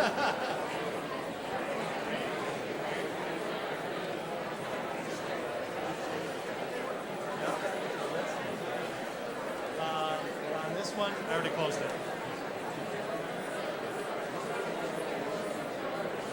Well, I'm just gonna, if I start, I'd have to start a different article because we don't know. So, and if I start another one, when I've tried to do that in the past, it usually blows up in my face. Let's see. That would be. Well, we're dealing with Article 4, correct?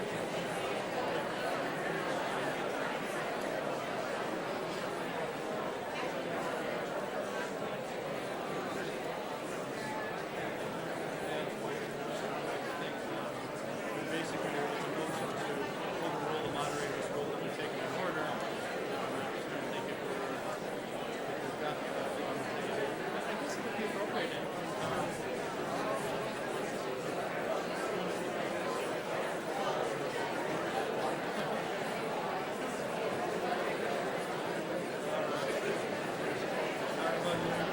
You might want to just be near a mic, when they're announcing the results, because as soon as the results are announced, they'll say, here we are.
All right, We have the results of the ballot voting on the amendment. This was the amendment to reduce the line item of the budget number in Article 4 to $8 million even.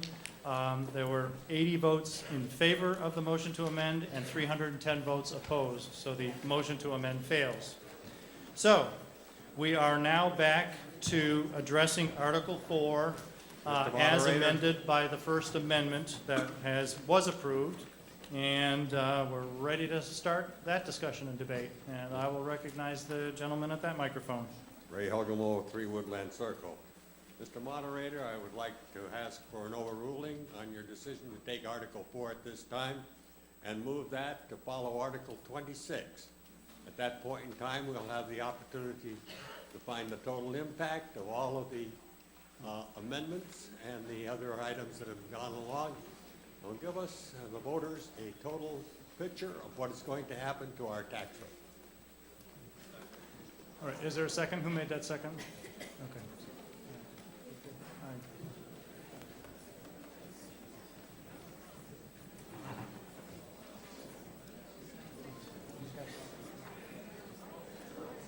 Okay, the motion's been made, and essentially what the motion is, under the moderator rules that we operate, we indicate we will go through the articles in the order that they appear in the warrant, but any of the rulings by the moderator and any of our rules of procedure can be overruled by the meeting as a whole, and so this voter has made the motion that instead of continuing to address Article 4 at this time, that we move Article 4 to a position after Article 26, so that we will, if this motion is passed, we would move on to Article 5 and deal with Articles 5 through 26, and then deal with Article 4, the budget, at that point in time, later in the evening. And so that, I would entertain any discussion on that motion right now by the voters. Question. Second. Wait a minute. Point of order, moderator. Well, He has chosen the wrong number. Well- Item number 20, there are some items there that do not have money items at the end. Shouldn't this be at the end of the money items? Well, you know, the motion was Article 26, you're right, that it does include a few non-monetary items, but that was the motion as made by the voter, and I think it's probably easiest to stick with that. Now, I've heard a couple call the questions and a couple other things. I don't like to entertain requests to call a question before people even have a chance to speak on an article, so I won't recognize the motion to call the question until at least voters have a chance to speak on a minimal basis. You wish to speak on this amendment, sir? My name is Dennis Moss, but 15 River Road, Bow, and I would like to suggest we do not entertain the proposal to move it beyond some of the other items. I think this is the biggest part of our entire budget, excluding any of the others, and they can be voted on as individual items. Therefore, I think that this can stand on its own. What we do on this budget should be handled right away, so we know what our budget will be, especially if there's going to be further amendments to it. Thank you. Anyone else wish to be heard on this motion to move consideration of Article 4 to a position after Article 26? Yes, ma'am.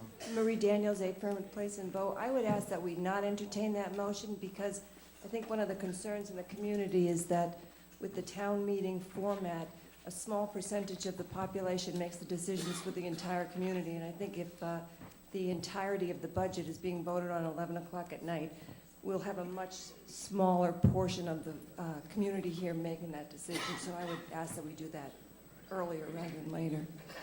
Okay. Anyone else? If not, I would like to take a vote on this, and I would like to request the petitioners leave to do this by a voter card vote.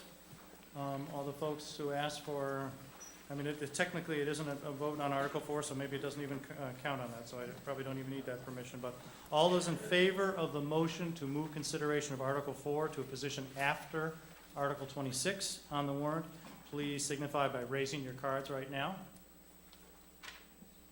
All those opposed?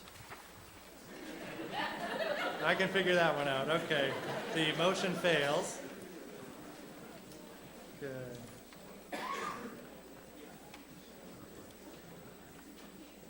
which brings us back to Article 4 as amended by the first amendment, which increased the total amount by $11,000 and increased that specific library line item. So now we are entertaining any voter discussion or comments on Article 4 as amended. And Mr. I'll- Moderator, I asked to move the question. All right, I'm not going to recognize that until people have a chance to speak on the article, because aside from the amendments, we really haven't had a chance to discuss the budget yet, and it's $8 million of our money, and I want to have voters have a chance to speak on it. Yes, sir. Jim Andrus on Heidi Lane. A question for the city manager is, was it true that I heard that your departments had recommended a 15% increase in their budgets over last year? I don't recall the precise percentage, but the increase that the departments brought in was pretty high. There is an explanation for that. Please. And that is that, as you know, this town meeting 2 years in a row made very, very significant cuts to the operating budget at this meeting. The department heads are concerned about the ground that's been lost, and they brought budgets to me that would recoup it all in 1 year. I didn't feel that was appropriate, and had I thought it was appropriate, I probably would be dodging a lot of you right now. But that was the reason for it. They were presented in good faith, but the lost ground just can't be made up in 1 year. That's why I removed over $1 million. Then the selectmen again removed another $1 million plus. It just, for someone like myself, watching the process from the outside, it just looks like someone's gaming the system to say that we cut $1 million here, $2 million there, because people were making perhaps outrageous requests in the first place in light of the economy and the slowdown and bankruptcies that we're all living through right now. So that's just the perception I had from the budgeting process. No, there are always items that some people think, you don't need that, you're just padding your nest, but others think it's essential. It's always give and take. We're talking about the budget as it was amended by the First Amendment. Any discussion on the budget? If there isn't any, then we will proceed to a vote. And as I indicated to you, I do have a petition that the vote on this article be by secret ballot. So we will do the same thing that we just did. Now that you all know the drill, we should be able to do it. You really? Oh, I change of plans. Change of plans. Some of the members of the group of petitioners who asked for the secret ballot have indicated that they are willing to withdraw that request for a secret ballot and allow it to be a card vote at this point in time.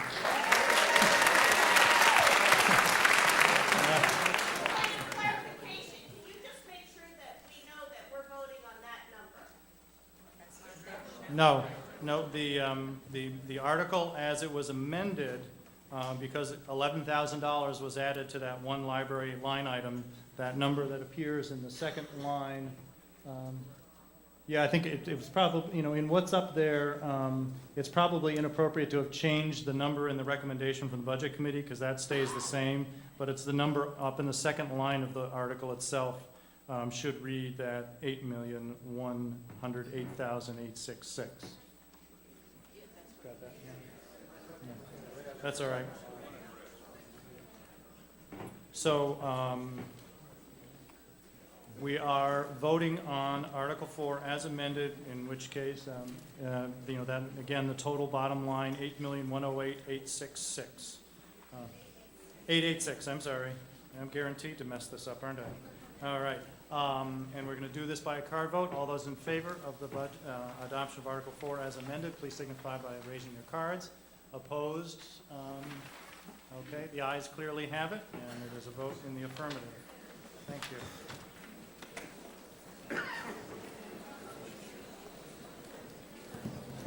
Mr. Moderator? I know what you're going to do. Yeah. Yes, sir. Steve Buckley, 28 Brown Hill Road. I want to move to restrict reconsideration of Article 4. Okay, is there a second to that? Okay, for those of you who may be new to town meeting, what this motion does, it doesn't prevent reconsideration of this article at all, but what it does is it says that if a motion to reconsider is adopted by this meeting, that the vote will not occur until a meeting that is at least 7 days from tonight. But in fact, it will be that date that I announced at the beginning of the meeting for the backup date. So, if this motion passes, and if later in the meeting someone says, I want to reconsider the budget, we'll come back at the end of the month on that Wednesday night, and we'll address the reconsideration. So, with that said, does anybody wish to speak to this motion? We have someone who wants to speak to the motion. Jill DeRocher from Page Road. I'm just curious, how does that affect the next warrant article that includes a reduction to the operating budget in consideration of that?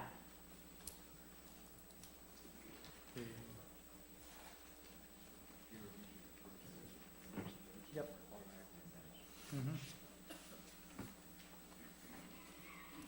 That's a good one.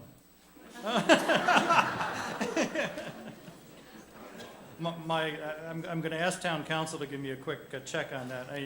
My first answer would be that the intent of Article 5 all along has been to operate as an amendment to Article 4 if Article 5 is passed.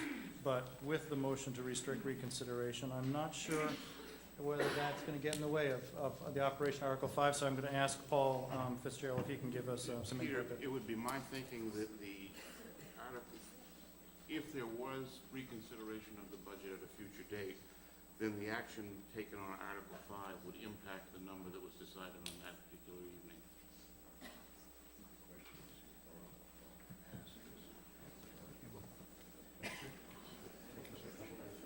Yeah.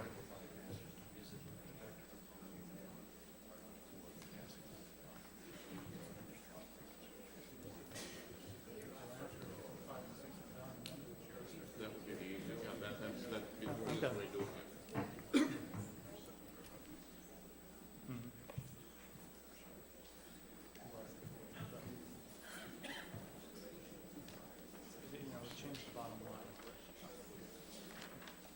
We're just trying to weave our way through the various statutory requirements. The suggestion that's been made is we would resolve all ambiguity if we waited to take the reconsideration vote until after Article 6 is passed. And we've got Article 4, 5, and 6 acted on, and then if we restrict reconsideration, we don't have to worry about whether the action on Article 5 and 6 in fact violate the restriction that we imposed on Article 4. I'll withdraw the motion. Okay. Thank you very much. For those of you, some of you are out there saying, what the heck is going on? I apologize. We just want to make sure that the decisions in the meeting are upheld. So the motion to restrict reconsideration has been withdrawn for the time being. And, pardon me? You didn't. Will you?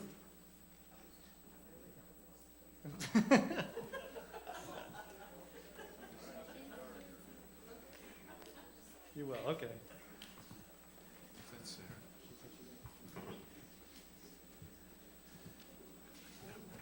Okay. All right. So, where are we? We have adopted Article 4, and we are done with it, right? Yes. Article 5, something that's much less controversial.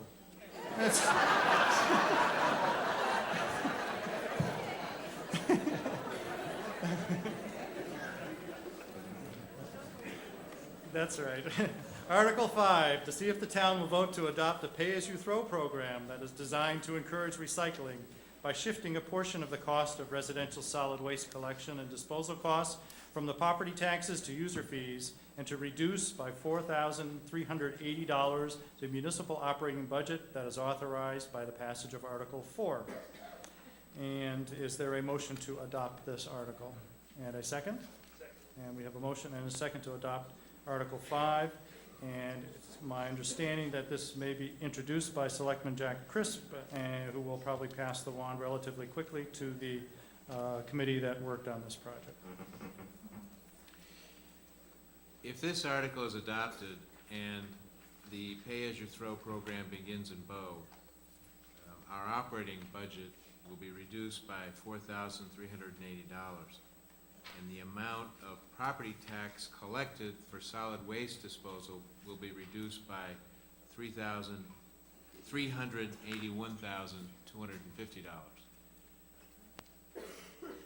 This equates to a tax rate reduction of 32 cents per $1,000 of valuation, or $32 per 100,000 of value. The property tax revenue will be replaced by revenue from the sale of pay-as-you-throw bags. Members of the Recycling Committee have spent more than a year researching this proposal and are here tonight to present a brief overview of the pay-as-you-throw program. Let me just add that you've heard that from the Budget Committee, and I think from our chairman, that our solid waste disposal expense is going up dramatically, and that is because renewals of our contracts for the tipping fees and for the hauling are all up for renewal, and we've had some very good deals for the last few years. It's a little difficult to understand this. $4,380 doesn't seem like a large reduction in the operating budget, but what you have to keep in mind is that there's a $381,250 benefit on the property tax side as well because of the offsetting revenues from the bags. And in municipal accounting, we do things in a very strange way in terms of revenues and expenditures. Our recycling committee, that some of us on the selectmen have attended periodically, has been working very hard for well over a year on this issue. They spent a lot of time looking at communities all over the state and experience all around the country for a whole variety of different alternatives based upon a charge they got from the selectmen to see what they could do to find a way to reduce the increase that we knew we faced. So, Sherry, I don't know who on behalf of the whole committee. Dee is presenting. So our new budget committee member and our ad hoc chair of the recycling committee, Dee Trivik. Thank you, Selectman Chris. Good evening. I wanted to start out with a good trash joke, but they're all inappropriate, so I didn't think. I can think of something that happened in school when I was teaching a recycling class, and one of the kids said, "You know, I want to be a garbage man when I grow up. I think it's the coolest job ever." And I said, "Well, why is that?" And he goes, "Well, you only work one day a week." So trying to keep a sense of humor in this difficult budget process, as the background information has been given, this is not some whim of the recycle committee. This is not, we're here to make you greener or do anything like that. What we're trying to do is we would be irresponsible as a committee to know that there's a 46% increase in the realm, and then we sit there and don't have a solution or something to give you a choice. So this is a choice we are offering to you. You can do the status quo, or you can choose to do the pay-as-you-throw program. We did, as a one further background note, we did research and consider many different options. There are some other programs out there. However, the other programs would cost initial more capital costs to start up. So this is the only program that we can present to you tonight that is actually just straight offset of your taxes. And so I will begin. Warrant article number 5. So what is pay-as-you-throw smart? Well, save money and reduce trash is one acronym for it. It's also pay-as-you-throw or pay-as-you-go, pay per unit, pay by the bag, whichever you want to call it. It's paying for waste like a utility. You have a neighbor that leaves his or her lights on 24 hours a day. You wouldn't want to pay that electric bill any more than you'd want to pay someone's excessive cell phone use or anything else that person consumes. So it's paying for what you use like a utility. And it does encourage and reward waste reduction and recycling. Next slide, please. The benefits of SMART. This is a nationwide program sponsored by the Environmental Protection Agency. The 3 E's. Equity, you pay only for the trash that you throw out. Individual control of your trash costs. It's something you can actually control in your household. Economics, create less trash and you pay less. And the bag revenues pay for a majority of the hauling and disposal costs that are incurred in the solid waste budget. And finally, environment. It saves energy and resources, and it reduces waste and pollution. The equity factor. Both these pictures were taken on the same day in Bow. So the question is, for equity, should both these households pay the same for trash disposal? You can see one has a 96-gallon toter on the left and no recycling out, and the other one has a 35-gallon toter and 2 recycling bins out. I'm actually very proud of the community here in Bow because we do have a 24% recycling rate, which is actually quite high for the state. But the other towns that do have pay-as-you-throw have as high as 78%. So we could do better.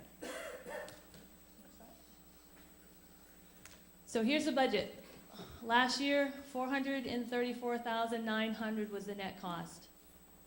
This year, as you know, with the increase, the 46% would be $852,000 for the total budget, with a net cost of $634,710. That makes a 46% increase.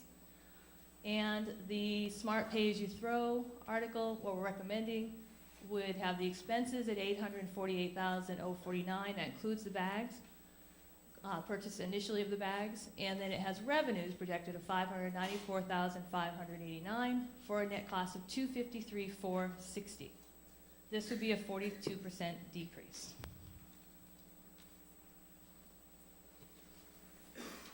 So here's our budget with Smart Pay-As-You-Throw. How this would work out on your tax assessment would be 20 cents on the 1,000.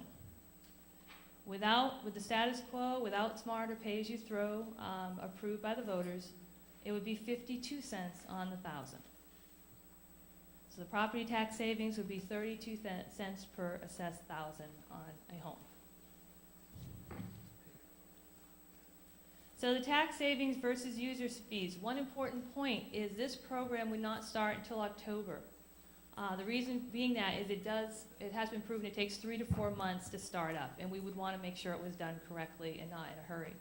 So with knowing that, we're only talking a 9-month budget. The numbers for the actual entire year would be much higher.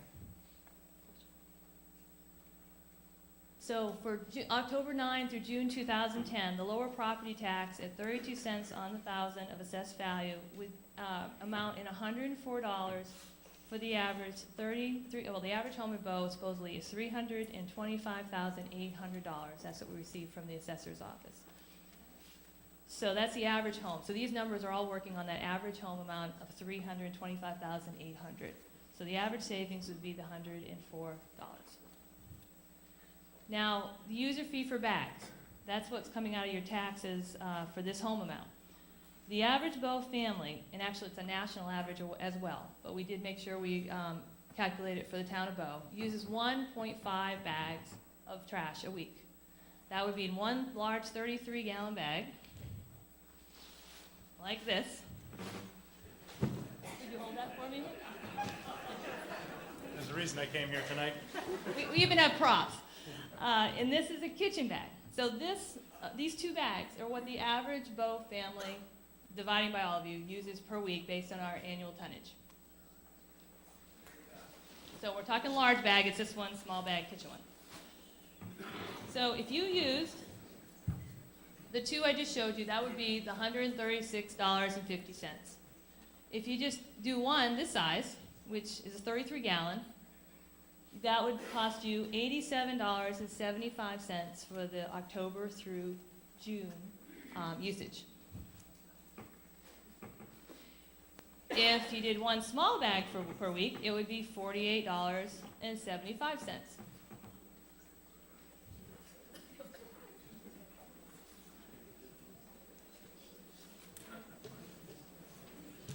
And the environment, recycling and global warming. Recycling decreases greenhouse gases by reducing the energy required to make, distribute, and dispose of products. It's also a good thing to do. And the SMART programs across the country reduce 7.4 to 13.3 million metric tons of carbon dioxide equivalents annually, which 3 million cars could be taken off the road. Another reason to consider reducing waste in Bow, besides our budget, is also the waste disposal and health.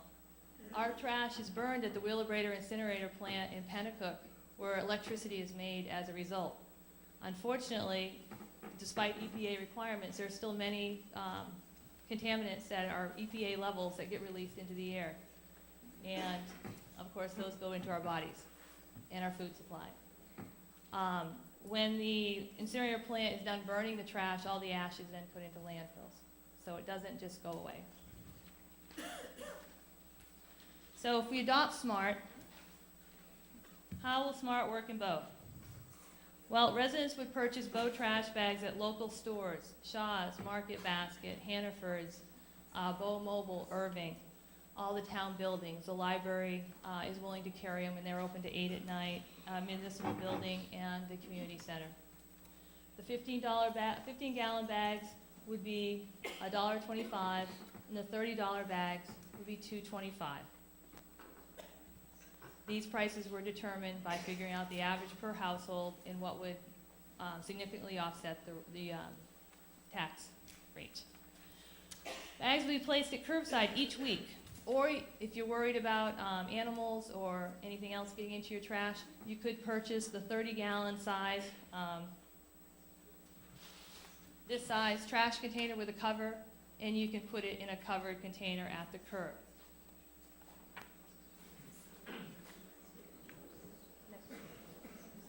Recyclables would be free, as they are now, and there would be no changes in the recyclables. We'd still stay with our dual stream. The green toters, that's a big concern we've heard. The green toters would still be used for storage of your trash and to haul it down if you have a long driveway, but the bags do need to be taken out at the end of the driveway because the haulers cannot, by workman's comp regs and the hauling contracts, they cannot be reaching in to the hauling, and they can't be playing trash police. The trashmen are not trash police, and they can't be going through your whole toter and figuring out if Bow bags are in there. This is a standard process. We do hope to go to single stream recycling, and that we would then use the green toters, where you could put all your recyclables into the green toter, and the green toter would then be used to be pushed down at the end of the road. So your recyclables would be in the green, and the bags would be your trash. So who else uses SMART in New Hampshire? 47 towns and cities. Dover adopted it in 1984. The city of Concord just adopted it, and they start July 1st of this year. Population range is varied, 300 to 30,000, and curbside and drop-off collection towns both use these. Some places have transfer stations, others have curbside like we do. Dover, for example, has a curbside. The benefit? Well, it's an average 33% higher recycling rate because it makes people think twice, or you give a second thought to, what am I going to put in the bags? I really don't want to use another one. And the committee also promises to do extensive recycling education, as we've been trying to do, to help people learn how they can better recycle at home and reduce their trash. Oh, did you get back on that one? One of the most important factors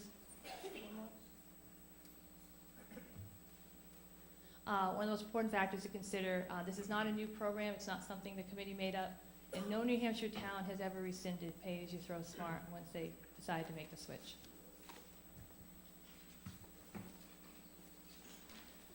Looking ahead to a full year, if the Pay-As-You-Throw is determined that that's what the citizens of Bow want, then the next year bag revenues will be 33% higher because we'd be starting right at the beginning of the budget year versus 3 months into the budget year. The lower trash tonnage would be lower tipping fees. The potential revenue from the increased recycling, the market in recyclables is going up right now, and there's hope that if it continues to rise, that we could actually make some money off the recyclables. And it gives you individual responsibility and control of costs, so it's a win-win. And of course, the healthier environment by reducing our waste as a whole. So again, this program has been around for a long time, and there's many frequently asked questions that come up, and we've learned this from talking to other communities around the state. The most popular question is illegal dumping. Are people going to start dumping trash in their backyard? Are they going to start, throwing it on the street side? We had this question ourselves as a committee. Is that a problem? It's a very reasonable question. And a 2003 survey, unfortunately they haven't done a more recent one, of New Hampshire SMART towns or Pay-As-You-Throw, 22 reported not a problem, 10 reported rarely, and 0 said yes, it was a problem. So that's good. What about our special populations, our senior citizens and our lower income families? Again, all concerns that are valid and that we share. So we did the research and we asked the questions. The senior citizens generally produce less waste and thus they pay less. And currently the senior citizens are actually subsidizing the costs for the larger families. What about low-income families? Well, we wouldn't forget to acknowledge these families in need, and anyone that was qualified would certainly receive subsidized bags. And also the lower income families is, as a national average per capita, is generally, they produce less trash. Double taxation. Aren't I gonna be paying twice for something, or wanna be paying for something that used to be free? Another valid question. But there's no such thing as free trash. I mean, our last year's budget was $600 and something thousand, $653,000, I believe. And that included $117 for the average household, that 325,800 household, that $117 was what cost the average family. The other question is, doesn't this amount to double taxation? The bag revenues directly offset the solid waste budget. So you're not being taxed and then being charged a bag. We take the money comes off of the budget, and that's what the bags pay for. Think of this like an envelope with a postage stamp. You go to mail an envelope. The mailman's not going to take it without a stamp on. This Bow bag is your trash stamp. It says you paid for your trash service. You didn't pay for it in your taxes. You paid for it when you bought the bag. And the bottom line, what is the total cost that I would pay this year for status quo versus pay as you throw smart? This all depends, as you know, by your household size and also by your appraised value of your home. But if your house was appraised at this $325,800 average home value, you'd pay $169 under the status quo. You can see that significantly up from the $117 of last year. The pay-as-you-throw smart would cost you the 1.5 bags, $136.50 for this upcoming budget year. The one large a week would be the $87.75, and the one small a week would be the $48.75, as I mentioned before. So SMART equitably allocates your trash disposal costs, it reduces taxes, and is better for the environment. It's a potential solution that the committee is presenting to you to consider. It's your vote, and it's your tax dollar.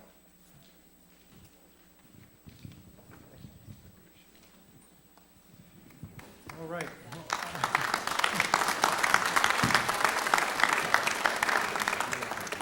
No matter how many times I tell you not to applaud, you do it anyway. A bunch like elementary school kids. That's all right. We are talking about Article 5 now. It's certainly the article is open for discussion by the voters, and both not only Dee but the other members of the recycling committee are here and available to answer questions. And some of them are brave enough to want to stand up here with Dee and help field questions, and others so they're running to the back of the room. Maybe they want to speak, or they're getting out of here. So anyway, let's start. I'll start with the microphone over there and recognize that gentleman. Hi, Leon Schwartz, 4 Deer Run Road. You know, I very much appreciate all the hard work you all did on this proposal. I came to your informational meeting and I crunched the numbers myself. You know, I'm a family of 4, 2 young kids. You know, we're throwing out 4 bags, 4 kitchen-sized bags. We recycle. I'm putting out basically 2 30-gallon bins filled with the 2 different recycles, every week. We're really conscious. Over the past couple of weeks, since we've heard about this, we're trying to be even more conscious about it. I remember I offered to come to your house and help you. I remember. You haven't called me yet. I know. We're still at 4 bags. I could probably reduce it down a little bit, maybe getting to 3 bags somehow. The challenge I have is that it's I'm one of the non-equitables. My house is worth, hopefully the average. Yeah, it's saving me $104, but at 4 bags, it's costing me out of pocket an additional approximately $400, maybe $360. Compared to if the costs if we go with the way we are right now, and even the costs go up by 50%, it's only costing me approximately $170. So, I think if my house was worth $700,000, I'd be all for this, but right now I'm not, so it's not, it's a challenge for me. The bags are not confirmed to be available at supermarkets. It's a proposal, it's a concept, but it's not confirmed yet. So getting the bags could require an extra trip. It may not, it may. We can all hope that they're at the supermarkets, but we may have to go to town hall or the library to collect to buy the bags. It's not confirmed whether we can recycle in 1 pass or we're going to have to recycle in 2 passes. If we have 2 passes, we're going to have to buy extra containers, or do we not? As your recycles, you were saying all in the green bin, but the informational meeting, you said that was a hope. It's not confirmed, and the company is not accepting that right now. So I would urge right now that you all vote against it, because, well, it hurts me.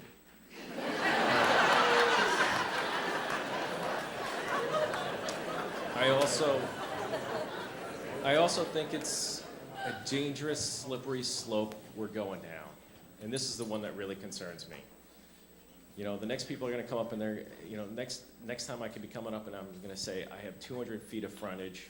I don't use the fire department. I don't use the library. Well, that's a lie. I use the library a lot, but you can go through any examples.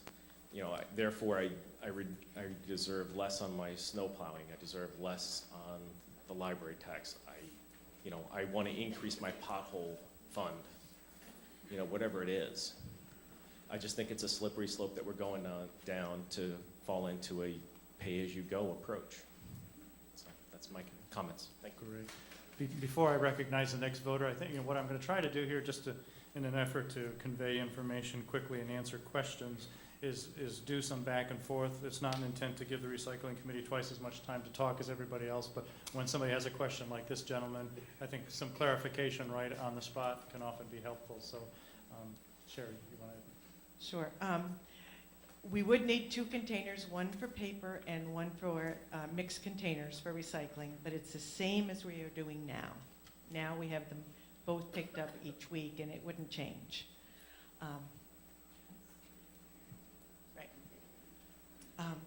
The thing I wanted to mention was something that the Littleton transfer station manager told us about at our meeting the other day.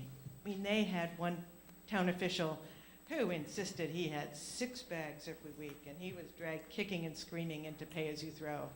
And the transfer station manager mentioned that this went on for about half a year until suddenly he found he could get down to 1 bag. So you'd be surprised. I think it can be done. I also want to point out right now our recycling is limited on plastics to 1 and 2. We do have a new contract that's going out, and it's requiring an expanded recycling up through number 7. So you're going to see an increase in the amount that you can put in those recycle bins that you can be taken out of those trash bags. So to consider that, and that there will be a lot of educational opportunities, and you would be surprised, like Sherry said, at how much more you can get your recycles, and you would just reduce your trash. I'm a family of 5, and we put out this each week with 3 small children. I'll recognize the voter at this microphone. Harry Hathaway, 10 Timmins Road. I have a concern that the town is charged by weight, and we would be charged by volume. For instance, if I get something shipped to me that has a whole bunch of styrofoam, I could be filling numerous bags that weigh virtually nothing and charged excessively as opposed to what the towns charged for tipping fees. So that's a concern of mine. This is really, another way of taxing. However, unlike my property tax, I can't deduct it off my income tax. Just want to bring those points up. Thank you, sir. Can I readdress really quickly?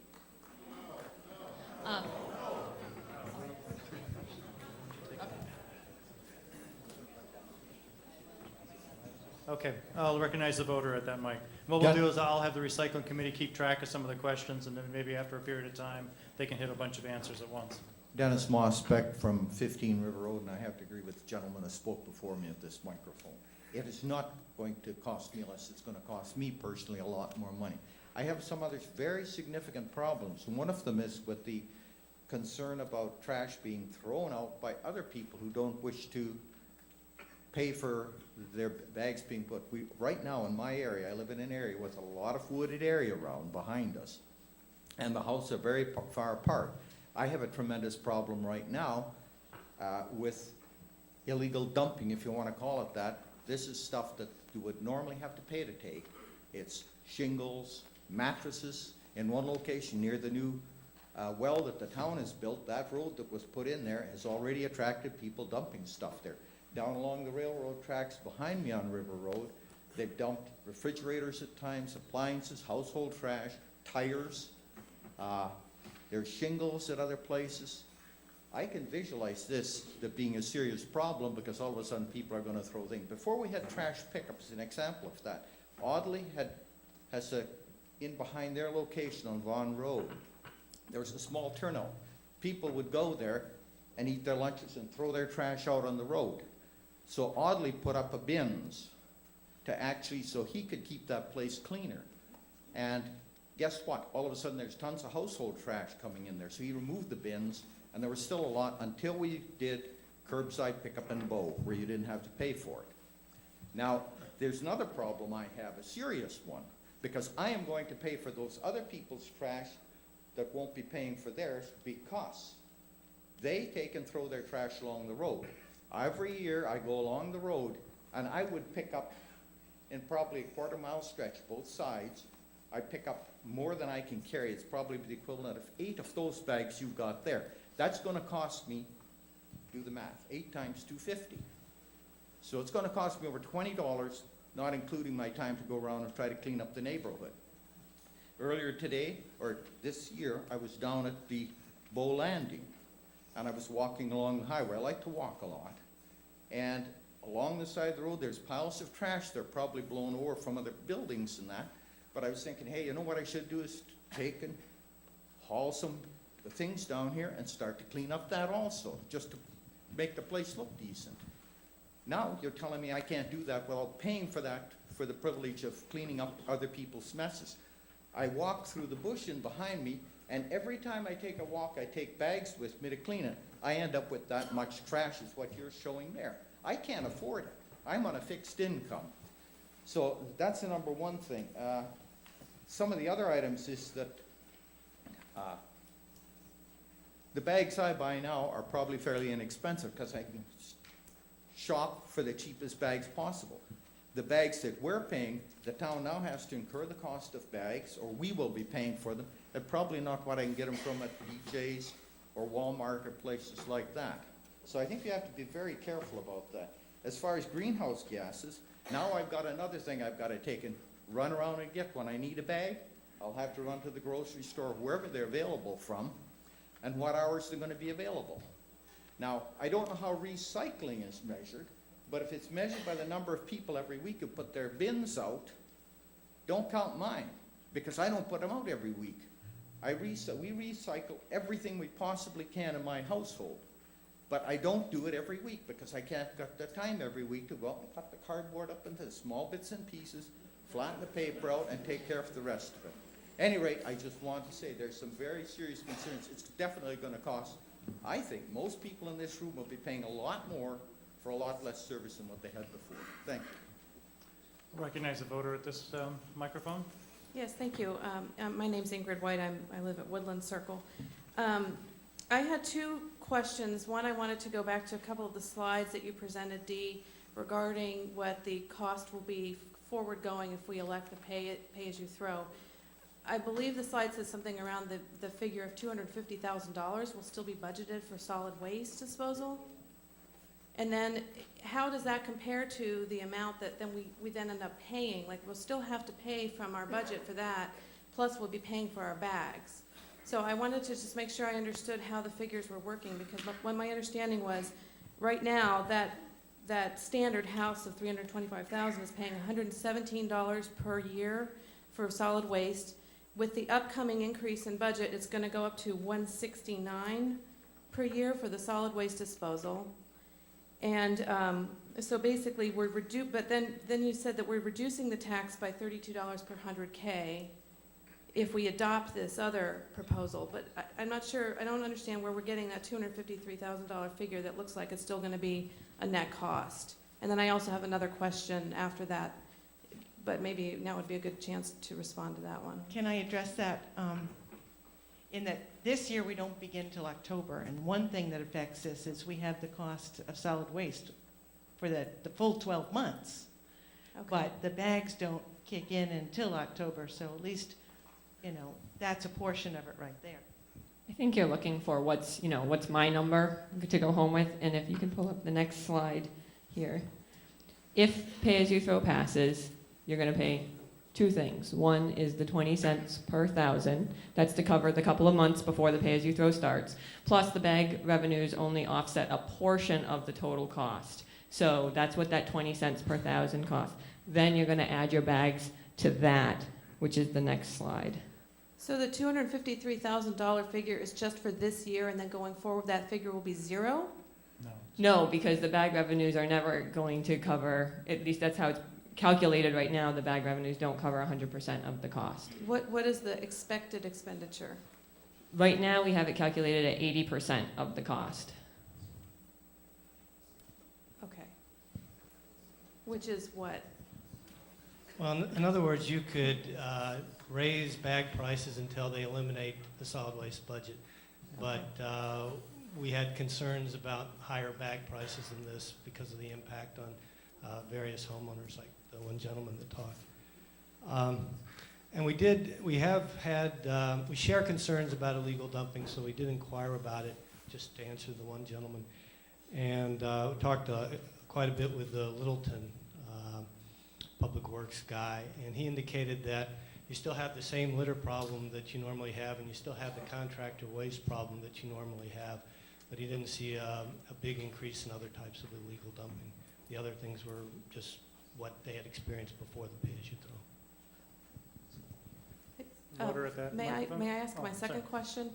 My second question has to do with the town transfer station, which I know that we closed. Has there been any reconsideration about whether we could reopen that to offset some of the issues that people will have, like the other gentleman was talking about with his disposal of a light item that he may not want to pay the bag for?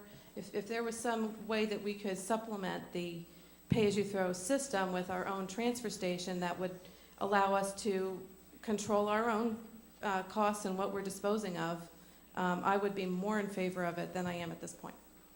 I just wondered, has that discussion been had, or is there any discussion about reopening the transfer station? The transfer station cost us $95,000 something a year to run, so if we were to open that up again, it wouldn't be able to contribute to the reduction in your taxes. It would be an increase in the taxes. So we didn't have plans for that because it's no charge at all for us to go, or no charges. We're not paying to use the Concord transfer service. And if we kept the transfer station open, like every other town in New Hampshire, we couldn't even find a town in New Hampshire that did not charge transfer station fees. We were the only ones that we could find that were doing that. So we would have had to incur fees. Mr. Moderator, Gary Nonavan, 38 Robinson Road. I own the only dairy farm left in the town of Bow. My wife's family settled this town in the 1700s. And I think that, I've seen 50 selectmen come and go in this town since I've been here. That we've had a lot of great ones. We've got a great bunch out there today. But I disagreed with them twice. Once was on the streetlights and the other one's on closing the transfer station. I think that they had spent as much time checking out the transfer station or as much time as the committee has spent on this. We still have the transfer station. I find it quite a burden on me, seeing as I get 6 bags of grain a week, and those bags gotta go in the trash. I have all kinds of trash from a farm that nobody else in this room has. But the other issue is, I heard this gentleman said, oh, we talked to Littleton. What about talking to our own highway department and find out how many refrigerators and couches and everything that's ruined the historical value of our town because it's being dumped on Woodhill, Hooksett Road, River Road, and all the other places. Police departments had to do several things as far as getting those inspected and find out who did it, and probably have made some arrests. I hope they have. But I think there's a lot more to this than just saying, let's just put it in a bag. I know I can't live with 1 bag, maybe 6 bags, so what's that gonna cost me? We have another gentleman over at this microphone. Hi, Rick Fillion, live on White Rock Hill Road in Bow. This gentleman just made a really good point about the transfer station being closed in Bow. I think that we should think outside the lines. For example, I brought an entire truckload of cardboard there at one particular time, stuck full from a contractor, and I wasn't allowed to dump that cardboard at the transfer station, which has now been closed. This gentleman just mentioned it, because I didn't have it cut in 2x2 squares. I think this town, with all the affluent people here that's known as being an affluent town, should think outside the lines and possibly look at taking all this cardboard, all this newspaper, all these things, and developing something and developing some jobs, 4 or 5 positions, and creating something and going green fiber, and don't making cellulose insulation with some of these things that people are throwing out, because this is a definite tax increase. There's no way around it. We all know it. It's a definite tax increase. You close down, we can't bring a couch to the town dump. Now we have to bring it to Concord. It's a $10 minimum fee. We close that down, we add this, we add another $300 a year on a $300,000 house. We're all paying $600 more a year for 2 bags. 2 bags of garbage. We all produce more than 2 bags of garbage. We all have the mentality here to think outside the lines. And we should do that. If you want to think green, a lot of this garbage creates energy in this power plant. And you say it creates waste. Well, we have a power plant here in Bow that creates our biggest tax resource. I have a son that served 2 tours in Iraq. Everybody goes, well, what are they there for? Oil? Let's think outside the lines. Let's use our garbage the way that we should be using it to create power, to create energy, and to make it profitable for people without costing them extra money. Because this is just another big hidden tax. Thank you. Recognize the speaker at this microphone. Faye Johnson, 110 Knox Road. I'm a big recycler. I have a compost bin. I put my garbage in it. I do paper. I do glass. I do 1s and 2 plastics because that's all they'll let us. I do everything I can, including taking out my junk mail and driving my husband crazy because I make him fold up all the boxes and put everything out. I still have 2 30-gallon bags a week. And that's with all the work I do. Part of it is the fact that we don't have 4 through 7 plastic collection. Now, I know you say you're putting the bid out. However, you haven't found a place to do it, and you haven't received one yet. I think going to pay-as-you-throw is a little early, because I don't think you have all your ducks in a row and all the information that you need in order to do it. I think everybody should recycle more.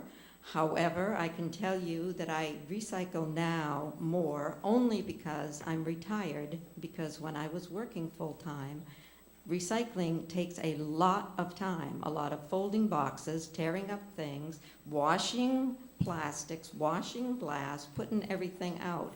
It's time-consuming. And I know, I see people, I go by, I see they've got lots of trash out there and everything, and I see, well, some of that could be recycled. But I also know that people are busy, and sometimes you just don't have the time. I think dollar for what you're looking at right now, without further information, I'd just rather pay it on my taxes and not pay it by the bag until you have further information and a genuine, firm contract that takes more plastics. Okay. Bruce Fosberg, 4 Ridges Drive, Bow. There's a bear on the loose right down Betty's Lane, 4 Ridges Drive, in that area. He's gonna love this pay-as-you-throw program. He's gonna absolutely think it's great. Matter of fact, maybe we can attract a few more into it. I'm totally against this program, 100% against it. We're talking volume versus our bid is gonna be based upon weight. My God, the amount of weight I can put in one of those bags, and I don't care if it's only rated for maybe 35 pounds, put another bag inside of it. As long as it says Bow, New Hampshire on the outside, you can put so much in there as far as weight. Everything you've done, and you've done a great job researching and everything else, everything you've done has been strictly speculation. All the numbers you've given us pretty much are all speculation. None of them are real numbers. I questioned during one of your meetings how many of the towns you said have gone with this pay-as-you-throw program, and how many of them had curbside pickup. And that number really wasn't available. I'm not asking for it now, but it's irrelevant either way. Last comment I'm going to make is I spent my entire career managing land for a major utility, and every time a dump put more restrictions on the what could be dropped there or whatever, then you went out in the power line right-of-ways and everything else, and you found mattresses, box springs, refrigerators, stoves, tires. Oh my God! I can take you right nearby and show you 500-600 tires. And so I think it's a bad idea, and I don't, I'm not for it. Thank you. Okay. Speaker at this microphone. Todd Fahey, 20 Pepin Drive. Thank you very much for the time you put into this, and I know you probably gave of your time voluntarily, and I appreciate that. One question I have is that there has to be a relationship, right, between the demand for the recyclables and the savings or the potential profit we'd realize. So as I sit here with my BlackBerry, just confirming what I suspected, I mean, all the articles I read are suggesting that there's a whole demand worldwide, a decrease in demand worldwide for recyclables. So if you would, in your rebuttal, would you explain how that affects what we're doing today and how it might affect your plan? Thanks. Speaker at this microphone, please. Paul Roy, 42 Woodhill Road. You said it's a 30-gallon bag. What if I have a trash compactor, one of the kitchen trash compactors, and I pack the heck out of it, versus someone who just puts it in normally? I mean, is there a weight limit to these bags, or can you just put as much as you can in there and call it a day? We get in trouble now if we exceed the weights on our tote bin, and the guy says, well, it can't pick up any more than 50 pounds per tote or something like that. We haven't heard anything, whether it's just by what you can fit in the bag or what the total weight is. Gentleman at this microphone. Don Berube, River Road. I have a family of 4, 2 kids, and I don't have a compost bin. And my wife yells at me when I don't recycle because often I throw the bottle in the trash. And most week my green toter is about half full. So some of these people are doing all this. I don't quite understand how much money they're spending to create that much waste. But I think trash is like a utility. I don't want to pay for other people's trash. I don't think people should be paying for my own.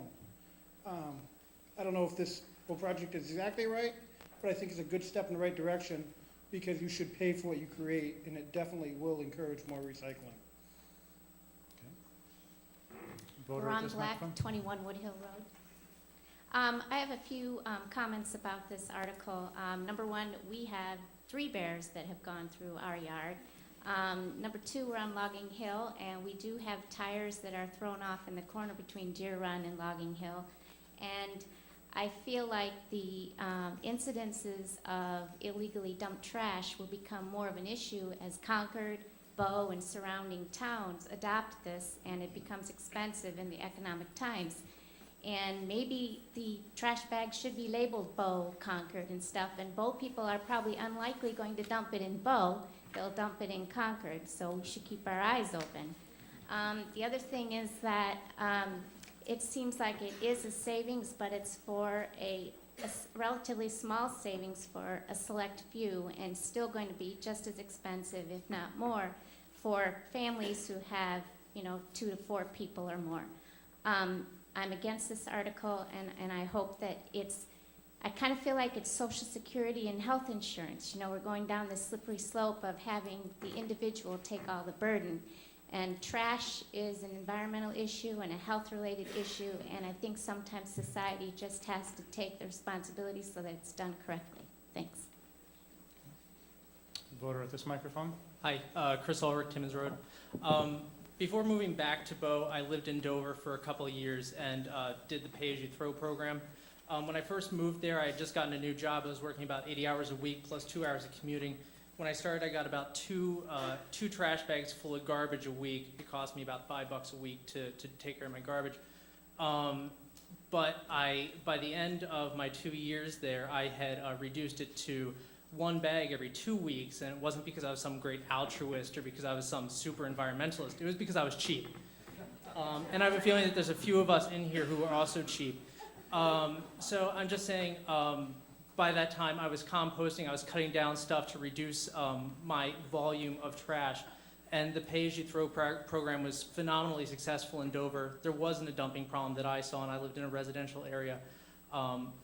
I'm in favor of it, and I really appreciate what the committee has done. Thank you. Voter at this microphone. Thank you. I'm John Wallace, Cedar Lane. I had a couple of questions for you. One is, on the first slide you had, am I to understand that you project that the reduction in total cost for this, let's forget where the money comes from, but the reduction in total cost amounts to $4,000 on the annual basis? Question one. Question two really has to do with the tipping contract, the one that has been renewed, and what happens to that contract should there be a substantial reduction in volume that's being sent to that one way or the other. And the third thing I had is really one about the trash bags sitting beside the road, particularly during the winter and the plowing events that happen, not to mention the animals, and what the experience has been in other communities, because I have a concern that simply placing beside the road perhaps the night before is going to lead to a substantial litter problem along the road, and I wanted to hear how that had been addressed in other places. Thank you. Thank you. What I'll do is the members of the committee are taking down all these questions, and once all the voters have finished speaking, I think we'll just give them a chance to go through the list of questions and provide the answers to the questions that have been asked. So I think we're on that side of the... Dennis Mossbeck, 15 River Road. 2 concerns I have. One is animals. I don't have bears, but in a previous town, we had ravens, and I do have ravens that are in my trees right now. They will learn how to get through those bags and tear them up, which brings me to the second point. When I pay that much for a bag, if it busts, I want to get my money back because I'm not using the bag. Thank you. Got a voter at this microphone? Wes Wixon, Brown Hill. You're indicating that the tax rate would be reduced. By reducing the tax rate, non-residential businesses get the same tax break. How would we make up the lost revenue for, say, PSNH that just get a 32 cents per thousand break on their tax rate? also, you're shifting a tax to a fee. As someone else has pointed out, taxes we can write off on our income tax. Fees we can't write off on our income tax. Someone else pointed out your recycling. As we all know, that the recycling market, as well as the stock market, is very volatile. Where we used to perhaps get a little money for our recyclables, now it appears that recyclables could cost $10 a ton. I understand that the co-op is trying to build a single stream recycling facility, where initially maybe they would pay us for our recyclables. And then now it's going to maybe cost $10 a ton for recyclables. Now it's what, perhaps $45 a ton to pay for recyclables. I believe all your numbers are based on a no fee to get rid of recyclables. Thank you. Voter at this microphone. Mark Brunel, Pepin Drive. Actually, when I got in line, I had a couple of things that everybody else has brought up, so I'd like to move the question. But since I'm here, I had the same. I really had the same concerns pertaining to animals. And one other area, we vacation in a very rural area that imposed pay-as-you-throw many years ago, and one of the answers that the locals came up with was they found some very sophisticated ways to burn their own rubbish, which I'm not suggesting that that's a good answer, but if anybody has a 55-gallon drum available, I mean, it's just a concern. We're trading one problem for another, and we're trading a tax for a fee. Again, somebody else mentioned the slippery slope. You've got to be careful once you get hooked on this money from the bags, we won't go back. Before you leave the microphone, sir, could you repeat your name? The town clerk didn't catch it. Mark Brunel. Okay, thanks, Mark. Okay, all right, voter at this microphone. Bob Lux, Allen Road. I'm for this idea. You know, we live in a wasteful consumers culture, and we really have to take more responsibility for what we use and what we discard. And I think the presentation was excellent in that regard. I tended to buy into a lot of those savings. I'm not sure that there's speculation. I like the presentation. I like the fact that some communities went up to above 75%. Bow was 24%, and that is considered good. I think that's pitiful, frankly. I agree with the idea that trash should be treated as a utility, and you should pay if you use more. I particularly thought that slide showing the large bin with a smaller bin compared to the other people was highly effective. I think it's weak and whiny to talk about bears and other such things. We lived by Nottingham Forest for 14 years, and we have a bear visit our bird feeders every spring. Basically, we can work around that. I don't really agree with that.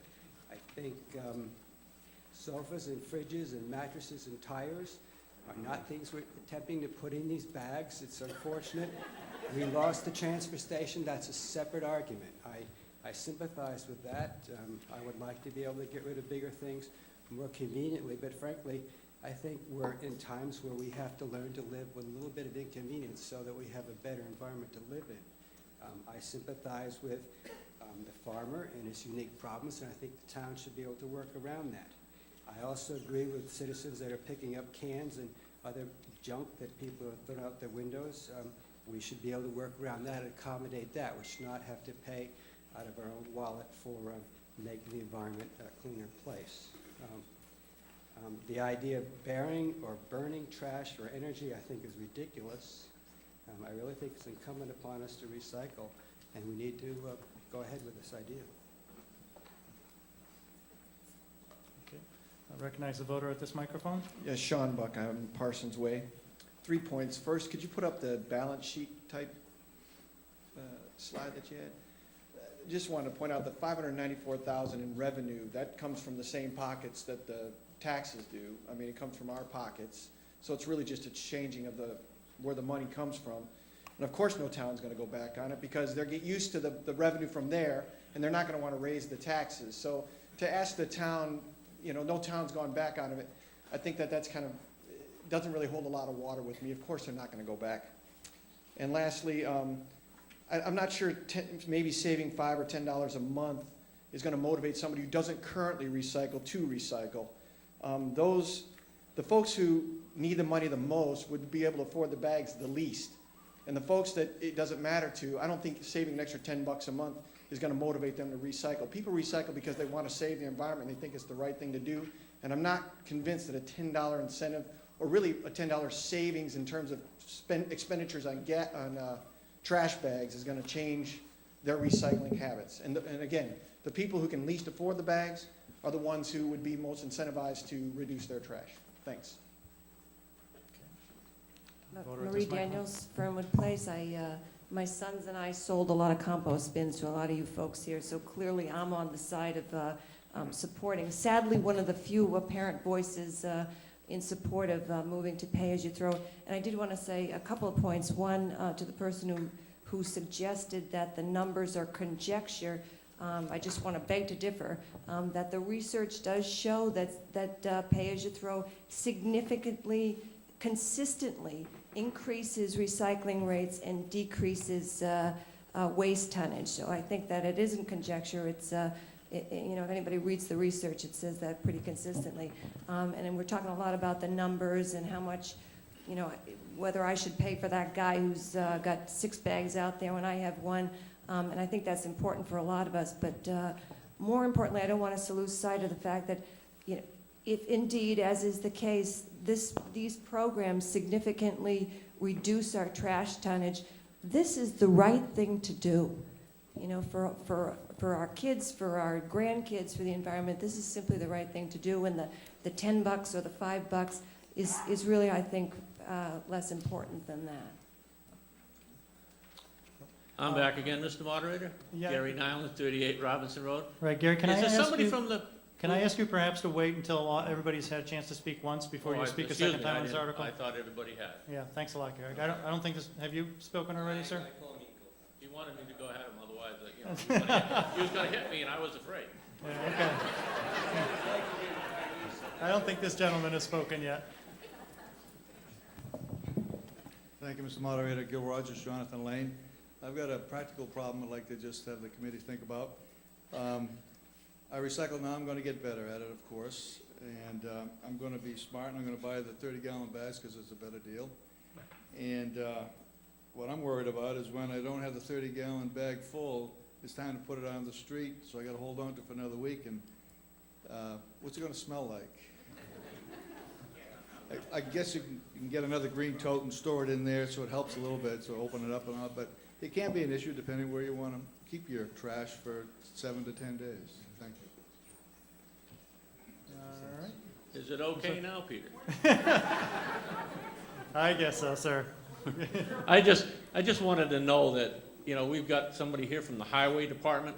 How much money have we spent since we closed the transfer station on paying the city of Concord to take away the TVs, refrigerators, and everything else? And how many complaints has the police department had regarding that? Point of order, I called the question and it was seconded.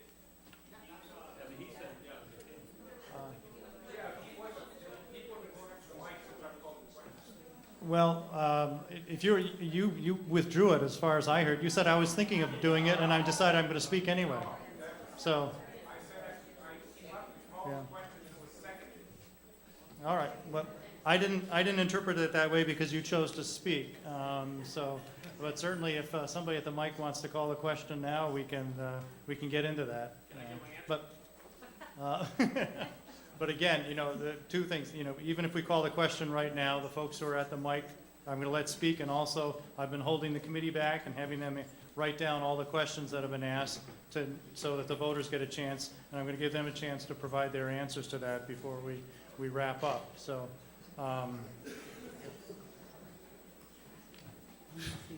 Take a deep breath. So you're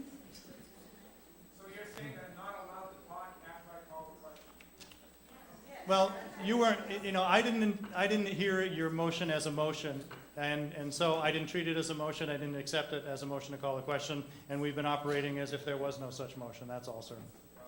So, but any, voter at the microphone can make that motion at any point in time now. I'll recognize this speaker.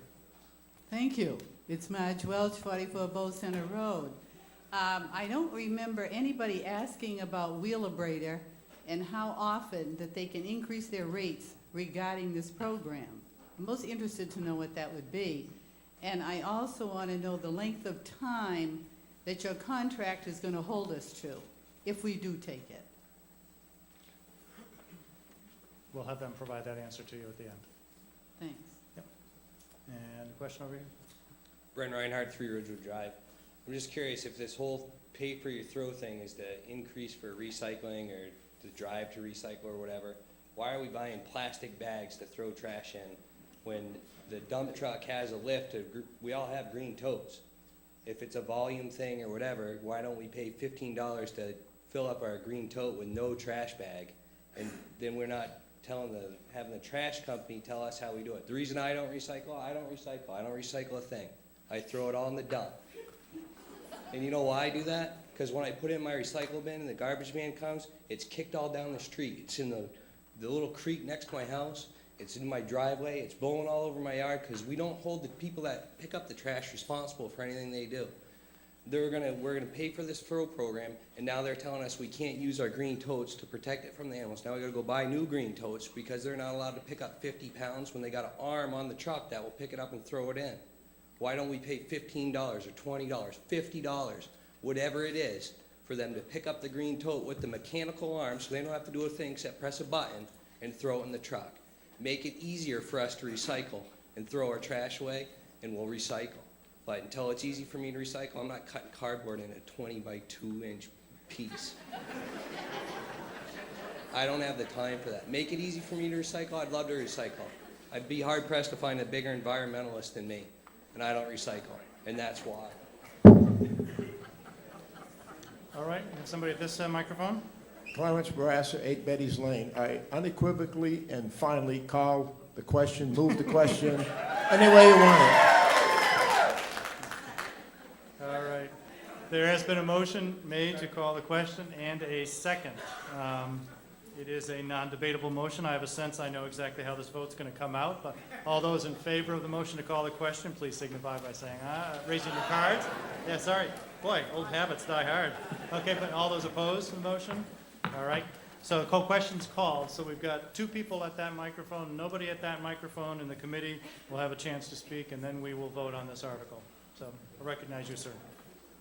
John Karen, Putney Road. Being an engineer, I've watched on Tuesday mornings when they pick up my trash. I just happen to be home on most Tuesday mornings.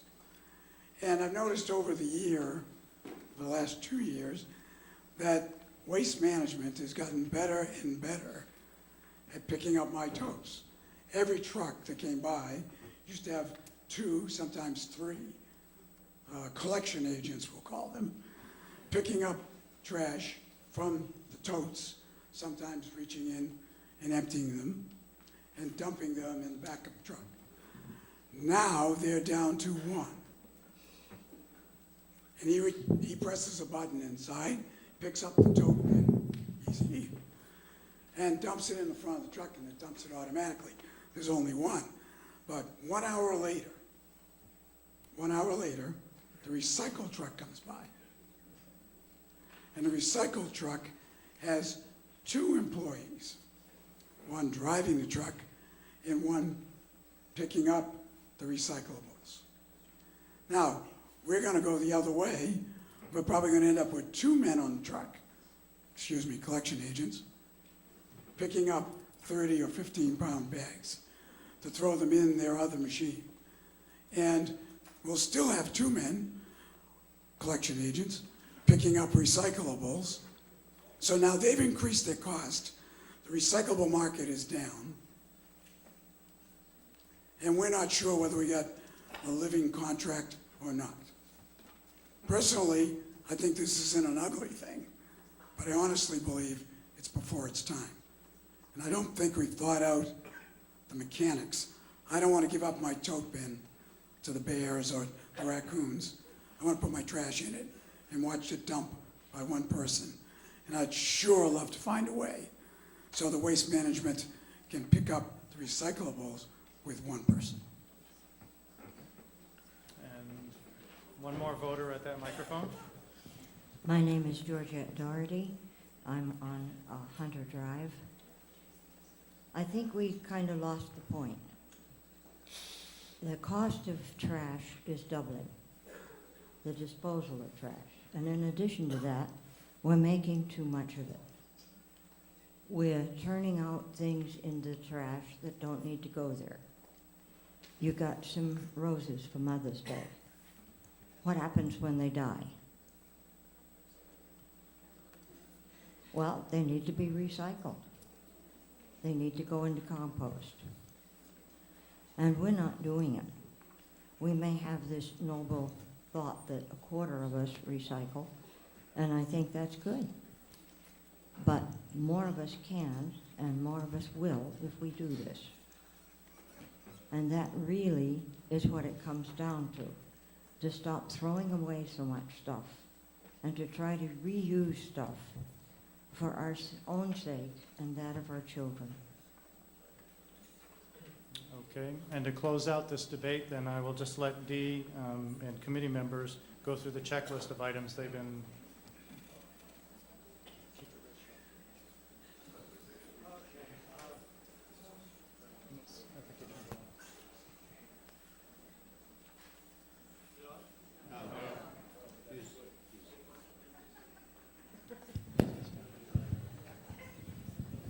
Sorry.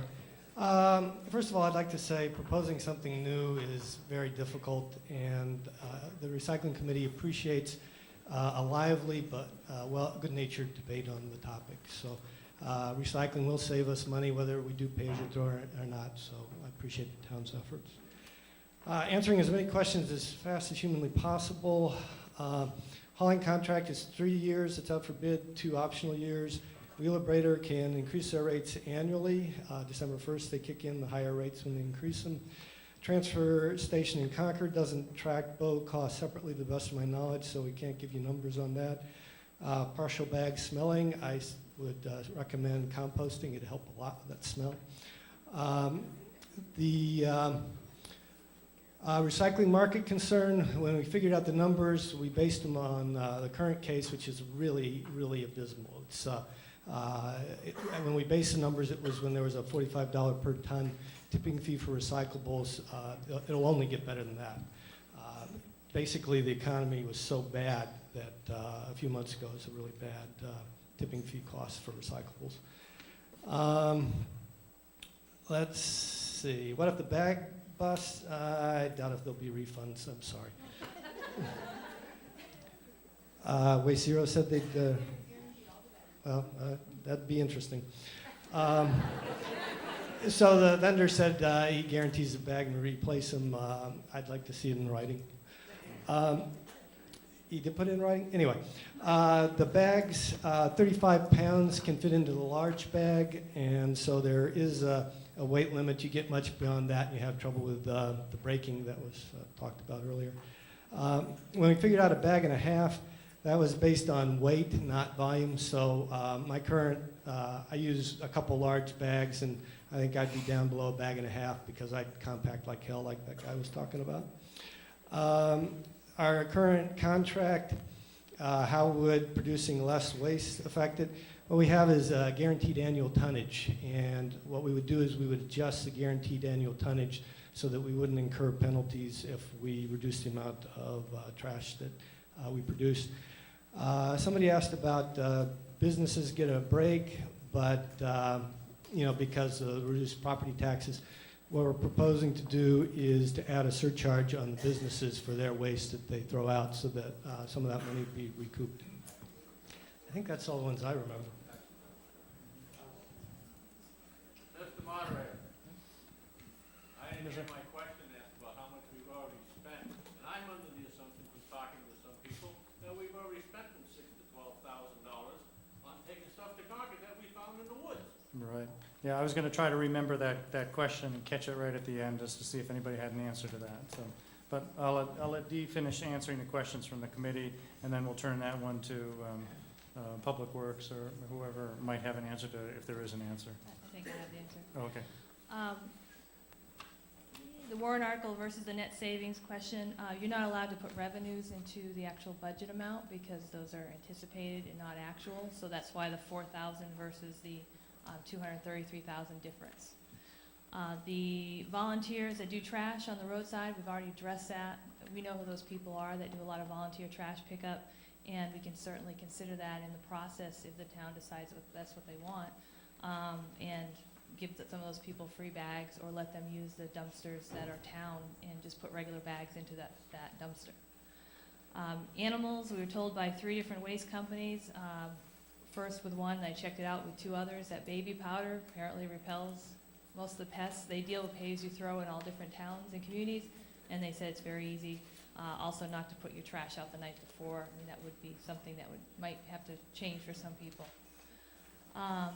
The cost of the actual bag, the bag itself, the cost to the town is 21 cents, 21 to 22 cents. So that's about what you pay in the store. It's not because we buy high volume, so you get a bigger discount if any community that goes and pays to throw does that.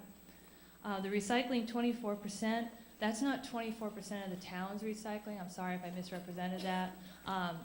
You go around and people are recycling. It's of the total waste tonnage we have in the town. All the recycle and the tonnage picked up, 24% of that is recycling. So it's of all the waste, recycling included, 24%. It's not that only 24% people in town are recycling.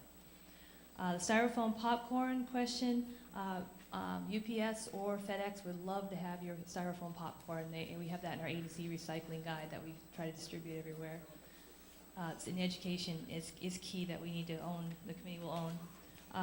The bag quality, we said there is a written guarantee on that. The new contract, we have put in the 4 to 7 plastics, and that's on the table right now. The tire issue, tires are actually free now with the current contract. The current contract, you can put tires out curbside. So why people put them in the woods, I don't know. Bow trash bags would be a different color. Concord chose purple. I don't know why, but they did. So we would just pick a different color, and one would say Bow and one would say Concord to distinguish that. Burning trash concerns, I mean, those are valid, but I'll check with the fire department, but I think burning trash is illegal. So hopefully anybody that was doing that would be, where's my fire department? Is that illegal? Okay, we'll go with it. I didn't want to say something if I wasn't sure. The Wheelabrator contract was for 20 years. That's with the co-op, the 27 towns that we belong to a co-op, and that is why this huge increase. We're being hit with the recession of the marketables. We're being hit with tipping fee with the Wheelabrator going up from $46 to $65 in December because that contract's up. And then unfortunately, our contract for the hauling is up in the same year. So it was bad timing, very bad timing. And I think that's it.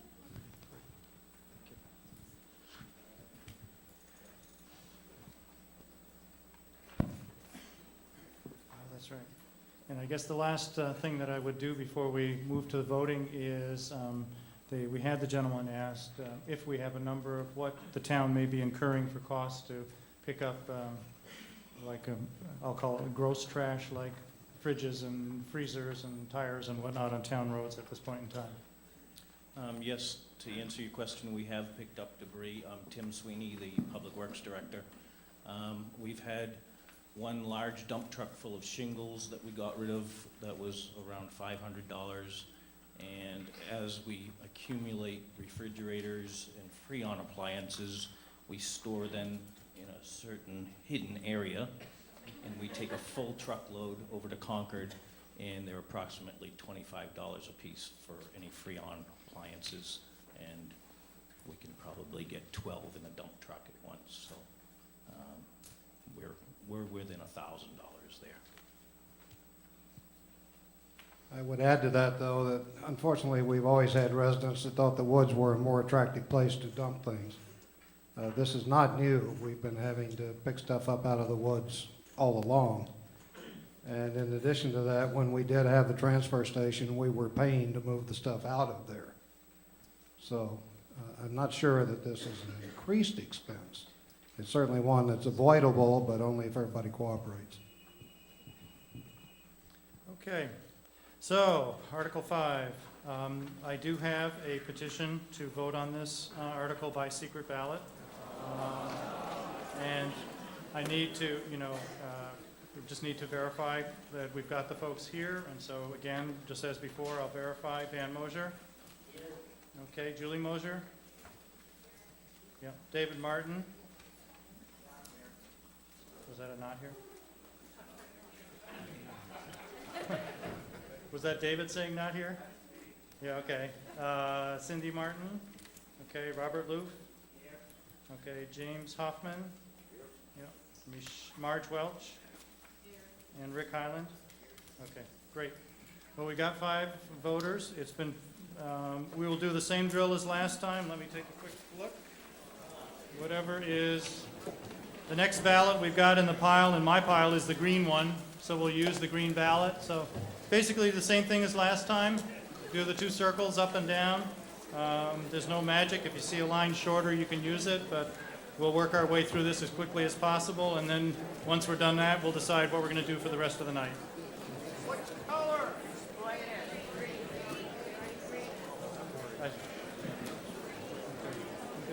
I did already. Okay, somebody didn't hear, so I'll say again, it's the green ballot.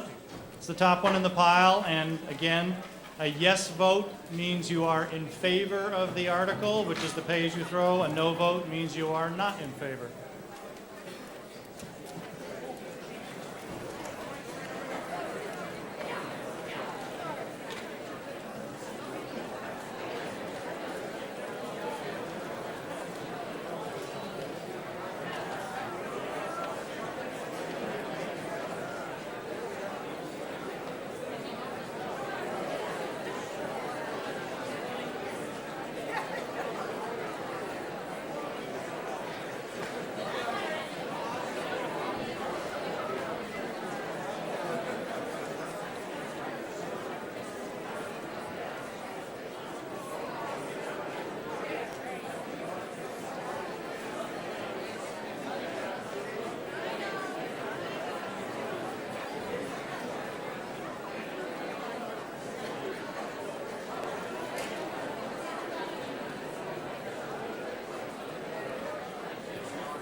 If you haven't voted yet, I'd ask you to please come up on the stage now and cast your ballot. I'm just about to close the voting and start the counting of the ballots, so please come up. Now that I think about it, I haven't voted yet either.